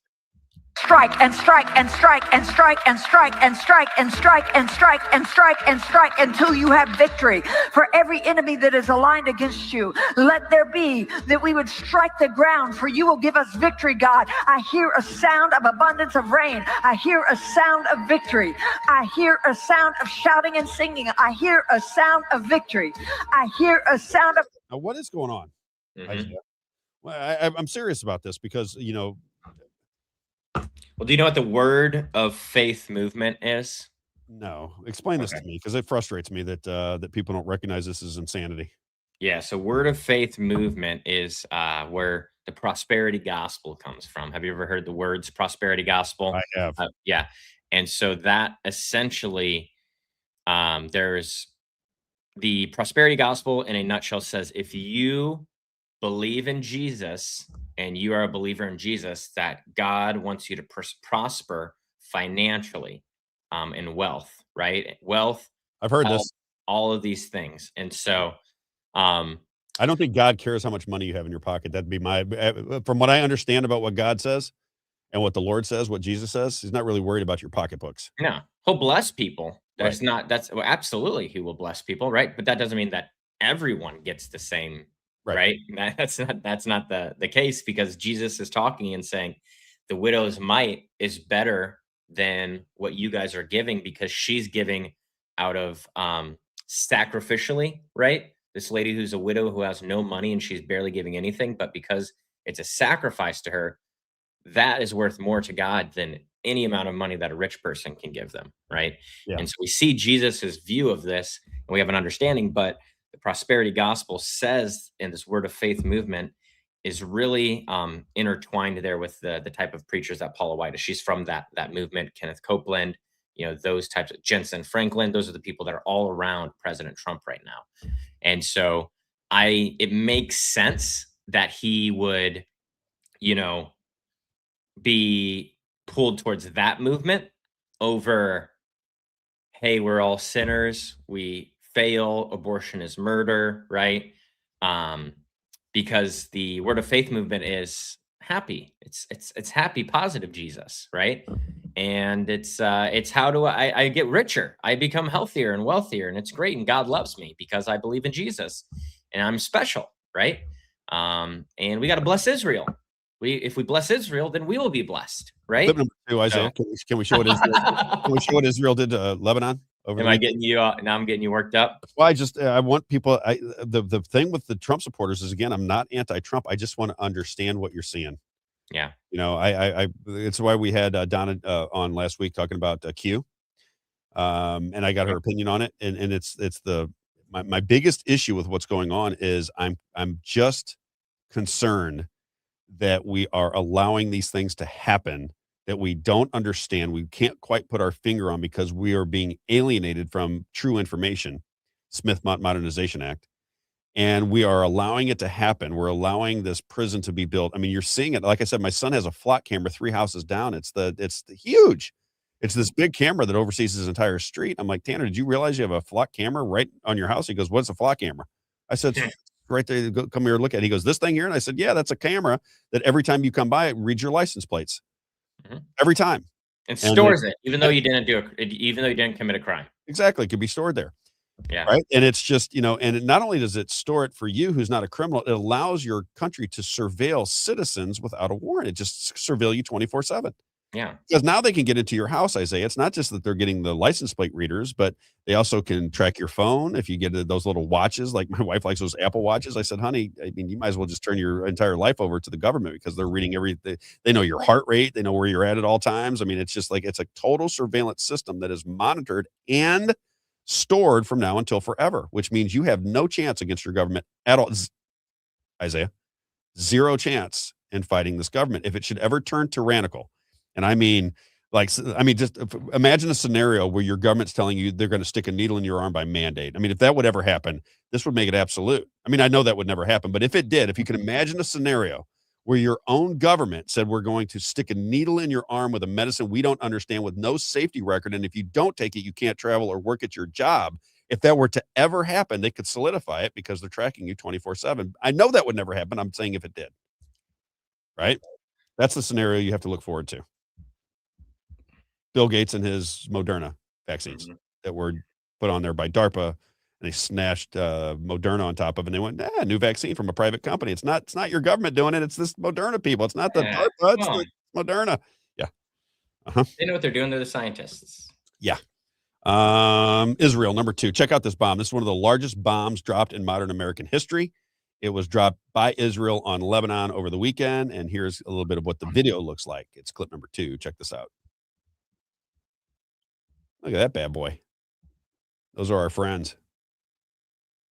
Just a little bomb on Lebanon over the weekend. Not a big deal. Just basically a nuclear bomb going off in Lebanon. I know. Jeez. All right. Just a Christian, 40% Christian and run by a Christian leader, but Israel has to bomb them. I mean, Lebanon can't take care of their own business. Israel has to do it. Israel has to drop a nice massive bomb on them. And Lebanon can't take care of Hezbollah. Lebanon Israel has to take care of it for them. We will help them. I'm hoping that the Mexican government or the Canadian government come into this country the next time we have a stolen election and begin to bomb our major cities to overthrow the people that stole the election on our behalf, of course, because I don't want to do it. I want to make sure Canada or Mexico can do it because I don't want to. I don't have anything. I don't want to control my government. I want somebody else to come out and start dropping bombs on my society to keep me from my own government. That's what I want to have happen. Yeah. Right? It makes perfect sense. Canada should start bombing the cartel in Mexico, right? Absolutely, should be not to stop the cartel. That's what we should do. I think it should happen here. I think that that people should come in and start dropping bombs on our major cities and our infrastructure to save us from the government that we know is stealing elections from us. And we'd all cheer them on, right? We'd say, "Come on, you're liberators! Come on in." It's the same logic. It is not logical, but it is conditional, and that is where our country's at. We are conditioned to thinking these things are perfectly fine. If we're going to drop 2,000-pound bombs on a civilization because they have tunnels under the ground, we don't know if they have tunnels under the ground, but our media that lies to us every single day, demonstrably, COVID, climate change, just nonstop lying about it, right? Even Fox News settling with Dominion, Isaiah. Fox News settles with Dominion for $787 million. And I just ask anybody with common sense, if you had $787 million to fight a battle that you know is true to begin with, would you settle and give another entity 787? No, you wouldn't. You would only do that because you're involved in the same game and you want to make sure that they get that money to scare everybody else from talking about it. That's how it works. That's the reality of it. And the people that are doing it are printing the money. As Catherine Austin Fitts said earlier, I never got to the bottom of it. The reason you know that it's the banking industry that are in charge of everything is because they print the money. You can't live without the money. And if you have free will to print it, well, then you got a lot of power. And in order to keep it, what do you need? You need secret police, intelligence agencies that are spanned all around the globe to make sure that your structure doesn't go bye-bye because you want to make sure that you have control over the money, the Federal Reserve. And no control the narrative. I don't see JD Vance talking about the Federal Reserve going away. To you, Isaiah? He doesn't seem worried about that. Nope. He doesn't come in and go, why are we borrowing money from ourselves? That's one of the biggest criticisms of Nick Fuentes, just because we're talking about people that are there, say good things, but might not be, legit. Well, that's what people say about Nick Fuentes is he doesn't have a problem with the Federal Reserve. Oh, there you go. And you know where he's at, right? Yeah. You know where, if you're not talking about the Federal Reserve at some point, you're not understanding how the whole system works. If you're not talking about the intelligence agencies, you don't know how the whole thing works. If you're not talking about education, you don't know how it works, right? There are certain things that are pillars in society that are all backwards in this country, and we don't see it for some reason. Valvoline. Did you get an oil change over the weekend, Isaiah? I got to get one when I come back. Not. I think we got one a couple weeks ago. I've got to get an oil change when I come back to Actually, Valvoline, baby. Yeah, both vehicles in the same week. My wife was very impressed. Valvoline Dash Express. If you need coupons, now again, this is Tony Clark.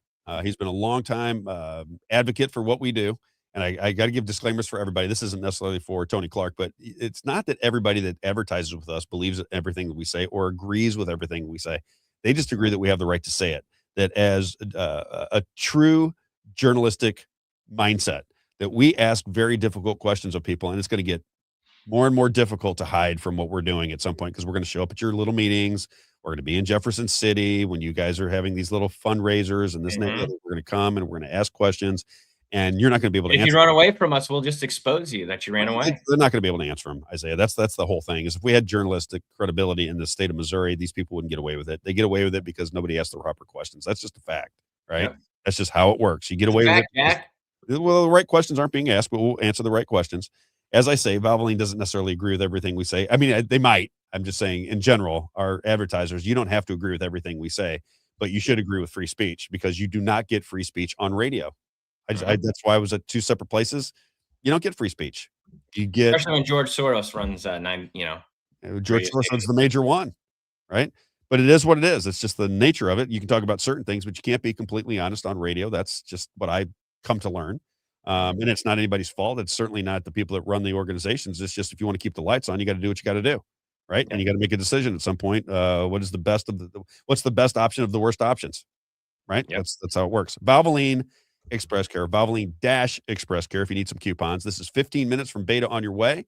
So if you need an oil change, you got to get to Valvoline Express Care and our friend Tony Clark. Now he has locations in Cape Girardeau, Missouri, Highland, Illinois, Troy, Illinois, Lemay Ferry Road, Warrenton, Missouri, Mid Rivers Mall Drive, St. Peter's Parkway. So if you need an oil change, if it's time for an oil change, I say get them during the week. It's a much easier and efficient to get them done during the week because it gets crowded in the weekends. But always remember, he's 15 minutes from Beta on your way, so it's always going to be quick with him. There are the coupons.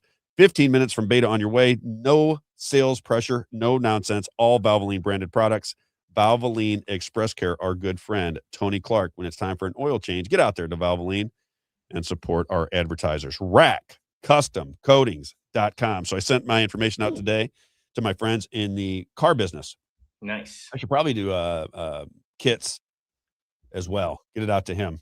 But if you're in the car business and you're a friend of the show, you should get cards from us for RackCustomCoatings.com. If you're buying a nice car or you have a home, you want to update it just a little bit, and you think, what can we do to make this home look just a little bit more beautiful? If you get your flooring done in your garage, if you get custom flooring done in your garage, the appeal of your home when it comes time to sell it, or just because you want to look at it and it looks pretty, you got to check out RackCustomCoatings.com. This is our friend Rich McQuay. He's been around since 2001, so this business has been around for a quarter of a century. Locally owned, family owned, and operated right here out of Missouri. He does incredible work, as you can see from the pictures. It's just amazing what they're able to do with the. I think it's epoxy now. The decorative flooring, the making it look like tile. You can put it in indoor garages, schools, industrial spaces, you name it. As he likes to say, and they install industrial strength, long-lasting coatings built to handle anything your home or business can throw at them. And from garages to commercial spaces, R-A-K Custom Coatings delivers tough, beautiful finishes that last, where quality meets craftsmanship. 636-398-5040. 636-398-5040. As I have said many times, I did it at my old home, and I absolutely loved it when it was done. When I opened up my garage door and saw that clean floor, and it just made my garage just look 10 times better. I'm like, oh, I like it. It didn't cost me much either. It's not a real expensive operation, but man, does it improve the look of your home. And then lastly, when it's time to eat, Isaiah, where do we go? Moe's Pizza. Did you go last night? Were you able to go? I did not. I was not able to go last night. I fell asleep in my rocking chair, and I didn't mean to. I was exhausted. I've been doing stuff all weekend. We had our city's 4th of July Fest was this weekend as well. And so I was there for hours, went to Sean Noel's event, went back to the city fair. And so it was like 12 or 13 hours of just, being a politician, you know what I mean? Not really a politician that's not a politician out there just talking to people. I like that you ran across some fans of the show. That's what I like. Yes. Oh, yeah. And ran into some people that it was crazy to me. Are you on the Rob Carter show? Are you becoming a celebrity out there in that area? I guess so. A little micro celebrity. It's bizarre, isn't it, when it happens to you? That's what my wife said. She goes, I guess this is what celebrities do feel like, because they are normal people. And then you got people coming up to you saying, can I take a picture with you? It's the worst. Blah, blah, blah. It is. I mean, in our circumstance, it's not, because the people that are listening are of the same mindset. Yes. But if you are if you're a musician, let's say, or you're an actor or an actress, and you become very popular, I mean, you see all the suicides from popular actors and singers and musicians. It's because fame sucks. Fame is horrible. Fame means you have no private life anymore, and you can't do anything that a normal citizen can do. Ultimate fame is a terrible thing. Nobody should ever want it. I remember having a conversation with my daughter. She goes, she was doing TikTok videos. She's like 12 or 13 years old. She's getting 500,000 views on these TikTok videos. And I'm thinking, oh my God, there's a bunch of pedophiles watching these TikTok videos. I got to explain fame to my daughter. Yeah. And I could tell it was like a deer in the headlights at 12. I'm like, honey, you don't want fame. Famous terrible. You don't want to be famous. Yes, I do. I said, no, you don't. You don't want to be famous. Yes, I do, Dad. I want to be famous. I said, no, you don't. And let me explain to you why. Yeah. Maybe you want to be recognized to a certain extent, but you don't want to be famous, right? Yeah. Ask Elvis how good fame is. Here's a guy that was attractive, had every woman in America lusting after him, and he basically turns into a drug addict and kills himself, right? So it's not that wonderful. Yeah. I could name many, many more, right? They got addicted to drugs and died because fame is all-consuming.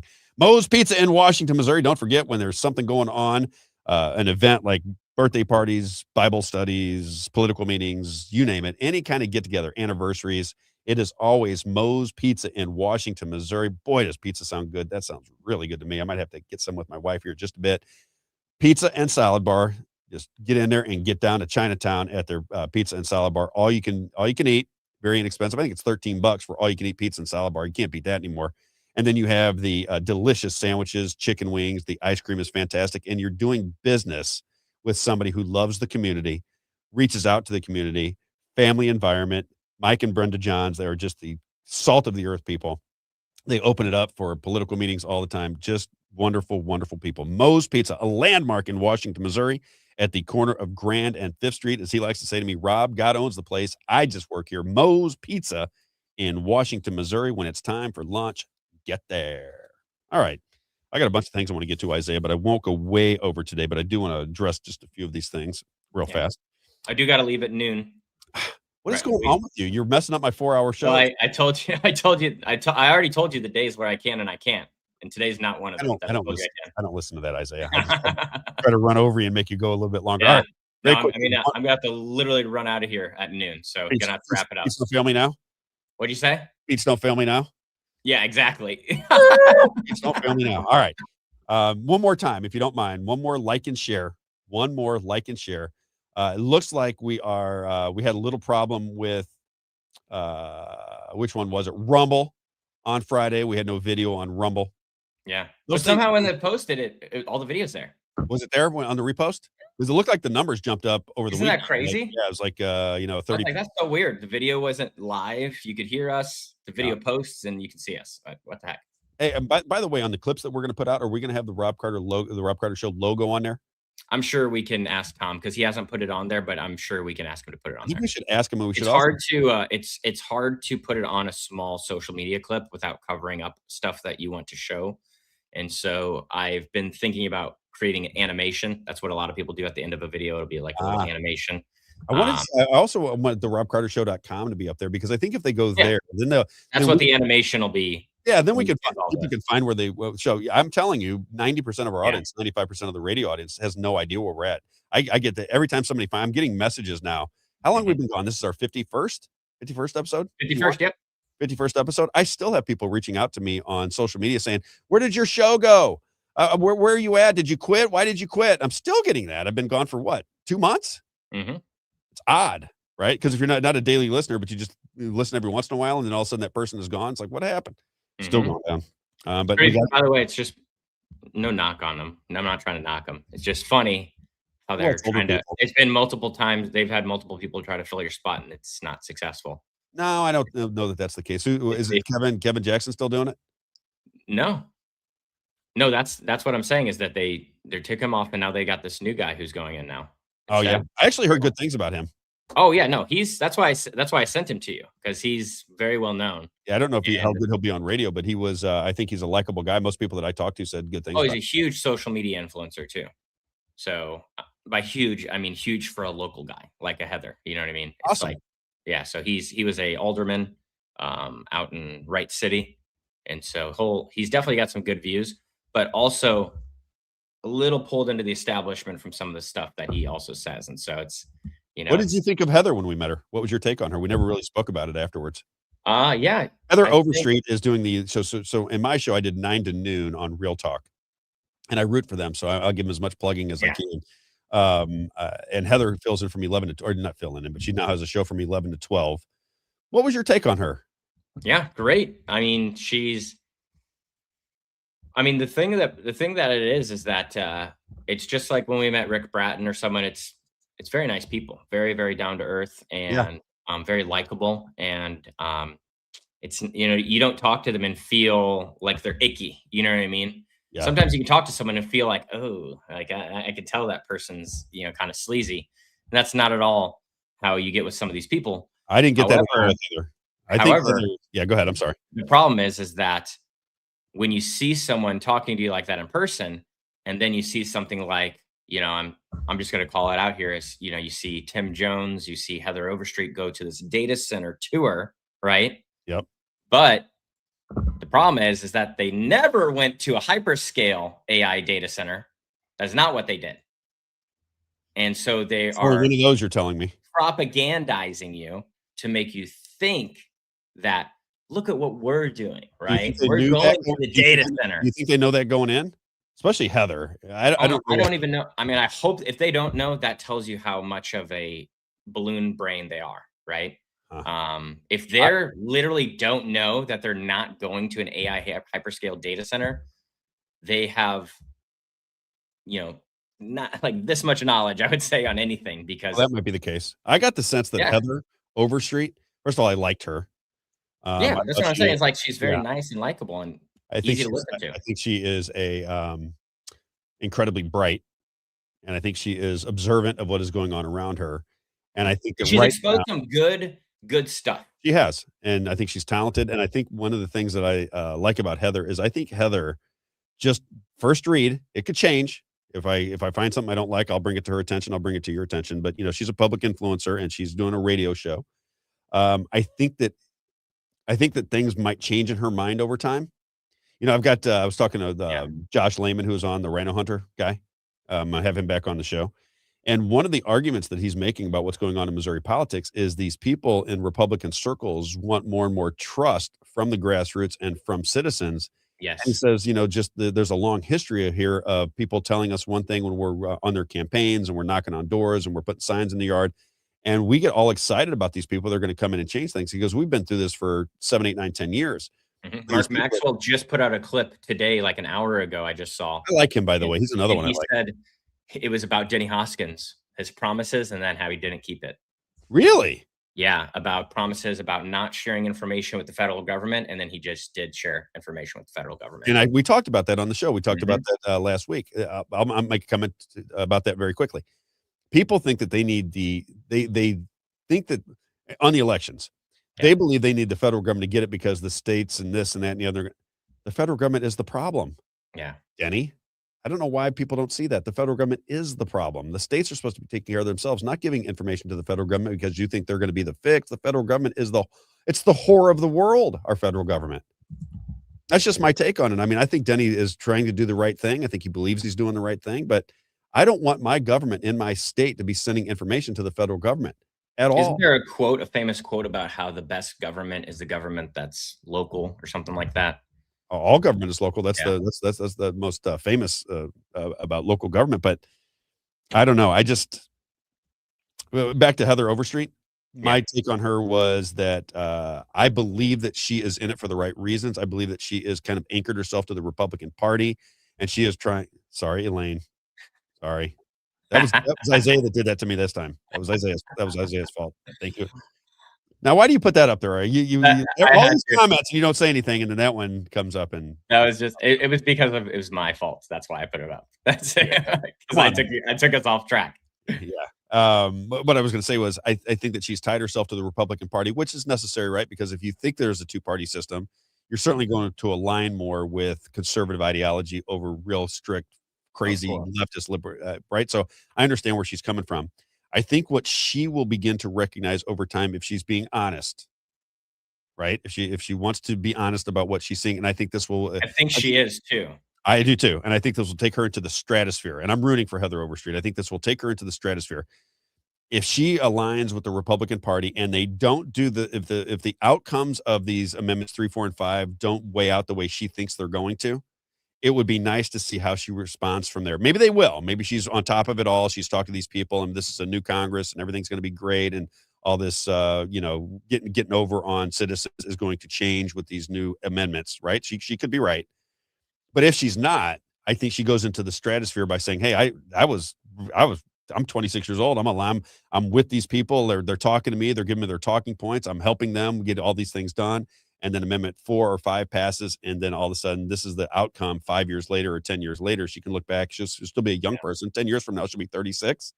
You'd be your age, Isaiah. You're like her, older brother. She could come out and say, I got railroaded, and now I have this big forum, and now I'm going to tell you about the engine of the Republican Party. That is when Heather Overstreet will go from here to rocket ship. That's what I'm doing now with Zionism. That's literally what I'm doing. I talked to you about that the other day how I was telling you how pissed off I was because of just being in that world. Things that you believed. Yeah, I did it. That's why I said it's hard for me to be critical. I know we only got a minute or so left, but yeah, that's why I don't get so critical. That's why people like Rhino Hunter and Jennifer Bird, who listens to the show, and I love Jen. Jen is so over the top. I think she's trying to just like get people to pay attention because she's so just distrustful of everything that goes on in Missouri politics, and she's trying to drive a message home to people to pay attention. Here's her right here with about the flock cameras. Yeah, and I just find her. I find her. People do not like Jen because Jen is in your face. And I mean, there is no stone unturned. When she's coming after you, she's coming after you, and she gets after it just a little bit. But I think the reason people feel that way is they've been through it. I haven't been through it that much, right? I really got into Missouri politics in 2024. So we're talking about me 18 months of 2 years of me really paying attention to Missouri politics. So I haven't been through the door knocking where somebody misled you. I haven't been through I'm going to fund your campaign. It happened with Josh Hawley. I mean, but he's not really, that's really not local politics. That's what should be. He's more of a Fox News analyst than he is anything else. But I think when you start to recognize things are going wrong, what separates people is the ability to be honest and say, I got it wrong. And we'll see how it all plays out. I'd be interested to see. By the way, last thing on Vance, his wife worked for the Gates Foundation. She did business with China, and she went to school in England. And she met him at Yale. It's a big club, and you ain't in it. You and I are not in the big club. That seems like very large and extensive club connections to me when I look at the Vance family. So I'm going to say don't trust J.D. Vance. Don't get caught up in the rhetoric. He's just like the piranha at the bar that's trying to get in your pants, ladies. He is the one that will tell you anything that you want to hear, because in the back of his mind, he's saying, boy, as long as you believe what I'm saying, I'm going to get what I want. And that is who these people are. Don't pay attention to what they say. Pay attention to what they do, who they're aligned with, and what their connections are, because that is who controls them. They are all puppets in the big scheme of things. So you have to know who the puppet masters are in order to be rooting for any of these politicians. If Donald Trump gets $250 million from Miriam Adelson, and then we go to war with Iran, you can put two and two together, if you don't mind me saying. Okay? I'll tell you what, that's exactly what the Bible tells us, right? It doesn't tell us that we're saved by our works, but it does tell us that you'll know someone by their fruits. So how can you know someone's saved? Well, you can look at their life, right? That's what the Bible tells us. If they say they're saved, but they're at the strip club, they're a drunkard, they're not going to church, right? Could probably venture to say, what do you say about going to church? A lot of people say that they don't necessarily have to go to church, that they read the Bible, and they don't want somebody else to tell them what the church is. I would think that's a false. I think that's a false. You don't think that's a good way to look at it? The Bible tells us to. I don't think you have to go to this building, right, necessarily, but it does tell us that we have to gather with other believers. Gotcha. That I agree with. One of my advertisers wants me to go. Building, right? Yeah. The steeples, the $30 million big screens. Yeah, the screens. It's not necessary. I don't think that they are inherently evil or inherently bad, right? Yep. It's just it's like money. It's not that money is evil. It's the love of money that is evil, right? But my point of this is that that's how God judges us, and so that's how we should judge our politicians. It's not just by what they're saying, not just by what they're vocalizing or even grandstanding on sometimes, right? But what are the actions? What do their votes say? What are they willing to do? Are they willing to have the town halls and confront you about the difficult issues, or do they ignore you? Yeah. Well, I look at it like this: I have one advertiser who meets like in a basement and like 10 or 12 people, and that's their church on Sunday. He said, "Rob, you should come," and I'm going to go. And then I have another advertiser who does Bible study every morning on, I don't know if it's every day, but it's at least one day a week. And he's invited me to come. So this particular advertiser says, "Rob, come to Bible study. We do it from 6 to 7 in the morning." Like, boy, that's right in prime time for me to get ready for my show, but I should do it. I'm going to go and check that out.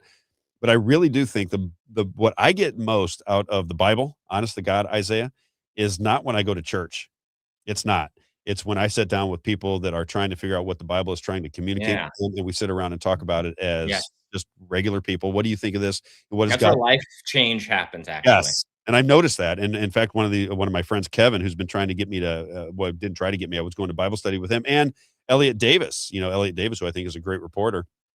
I was going with them when I came into town on Thursdays, and now, like, the last 5 times I've come to Missouri, I've had an event on a particular Thursday, so I haven't been able to go, so I think they think I've lost contact with them, and they're not paying attention to saving my soul anymore. Guys, you gotta save my soul. I'll be Yeah. there on, when I come to town, I'm gonna make sure that I get back out because those guys, it's about 10 or 12 people. They meet at a church, out in Ferguson, Missouri, and they talk about the Bible, and when I leave there, I feel like I got more out of that, an hour and a half, Wow. 2 hours, than I ever do when I go to church. At church, Oh, I yeah. just like seeing everybody there, it's Sunday morning, and it's kind of a ceremony of sorts, but when I really get down into brass tacks and start to think about what's going on in my own soul, it's when I get with a handful of people and talk about the Bible. That's just me. Yeah. Do it Yeah. however you want to. Where's So Nadine? He's on here. What did Nadine Nadine have asked, to say? yeah, she asked about the verse. There's a couple verses, but the one that comes to my mind right now is Hebrews 10:25, kind of laying out a couple things. But in verse 25, it says, "Not neglecting to meet together, as is the habit of some, but encouraging one another, and all the more as you see the day drawing near."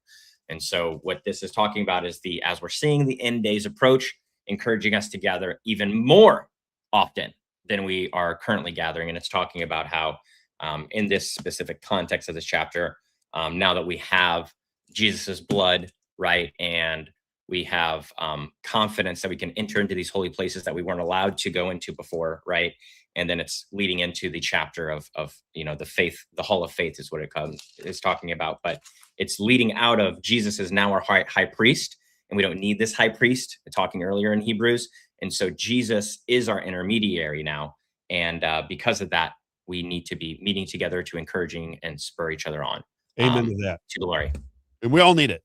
Yes. We're all sinful. I'm more sinful than others, but Yeah. we're all sinful, right? I always say if I do not stay connected to the Bible, I just get off track very, very quickly. God has got this. I have got to keep God front and center in my life, or I get off the rails very quickly because I'm just too self-involved. Oh, yeah. That's why I got this on my desk. I got this on my desk because the first place I go to every morning is my desk. And if I don't have it here, I'm gonna miss it. I'm an only child, and I want everything to revolve around me. And when you think like that, you get out of sorts with the Lord, and you end up in a bad situation. When you recognize that God's got everything in control, He's going to put everything you need for your life to be successful. So long as you have faith in Him, then it works, right? Yep. God works for you, and I just say that is the way we should all be looking at it. Last thing before we go, I just want to say thanks to everybody that's coming up every morning. I ask that we begin to spread this message just a little bit. We do not get anything from clicks. Ultimately, maybe we do. Not right now. No. We're not. That's not where we're at right now. Right now, our advertisers, they run the show for us. So our advertisers are wonderful to us. They could not be any better. I'm so thankful for the people that have that advertise with us and to keep this baby rolling. But I just say that we have got to get our message out to the masses, and that means if you're listening on a daily basis, I just ask that you introduce the show at times. When we have our meeting on July 20th, maybe just if you can, you find to bring a friend. I promise you, we'll keep it entertaining when you show up. We're not there. It'll be a little bit. It'll be very entertaining, but it'll clarify issues for people. So when we have those kind of meetings, let's build our infrastructure. Let's build it, build it, build it, build it. It will grow. It will grow. It will grow. I say to Isaiah, I said, we're talking about it today. Just the finances of it all. I said, can you imagine what we're going to be able to accomplish 2 years from now, a year from now, 5 years from now? You got to remember, we just went to DC and had 100 million views of of clips that we put out there. 100. We're 51 shows. Still going. It's still going. Still going. We had, I couldn't even tell you how many views. It's insane. I mean, I look at them like, this guy's got 500,000 views. This guy's got 1 million views. This guy, it's with our logo on it, right? The Robb Carter Show logo, and it's in all of these. So that is just one trip to DC. And it's one trip to DC because we are touching a chord with what people are thinking. When I talk to myself, they go, Rob, what is your show about ultimately? Just give me kind of a synopsis of what your show is about. I say, for people that pay attention to what's going on in the world, we are the voice of what's in the back of your mind, but you never say because nobody else is talking about it. So you're thinking it, but you never really get to talk to people that see it through the same lens or get to challenge what other people think or challenge what I think. You're not in a scenario where you can do that. And that's very frustrating. It feels like you're kind of in a little bit of a prison, right? You get that kind of knot in your stomach, like, I think these things, but nobody's talking about it. Am I crazy? You're not crazy. You're just your environment, the means of communication. Echo chamber. It's an echo chamber. It's just all nonsense. It's just, yeah. And people are not going to see that. There will be people on this that listen to this show all day that are going to go watch Fox News tonight. They just are. It's just the way it is. I'm saying that if you dismiss those narratives and start to recognize that the narratives are elections, media, accountability in government, right? If you stay focused on those things, everything else will begin to take shape. We have to stay focused on the task at hand. If we don't, then we're just really kind of just hanging out and having a good time every morning, but we're not accomplishing anything. And I, for one, I'm a little bit like Isaiah. I can't do it. I got to have some accomplishment at the end of the day. I have to show progress. I have to see tangible results in order to be satisfied in my life. If it is just coming on and talking to you every morning and having a good time, eventually I'm going to get burnt out and I'm going to go back to hand modeling or whatever I'm going to do in back half of my 50s. Isaiah? If you want to see Robb's brand new suit jacket that'll be wearing, it just dropped. So there it is. Wearing on July 20th. That is fantastic. Where'd you find that at? I was like, I want to see if I can find an Israel suit jacket. This would be too good. Is that for sale somewhere? Somebody selling those? Oh, it's on Amazon. I have to get one. Yeah. I have to get one because we can't survive without Israel. Ask Mark Levin. He said America would not be here without Israel. So Mark Levin knows all. That's right. He's not a paid shill. Definitely not. He's really there to get you the truth. All right, everybody. We're going to end it there. Isaiah, have a great day. Have a great day. Thanks for joining us. We will see you tomorrow morning at 9 a.m. on the Robb Carter Show. Talk to you soon. See you guys.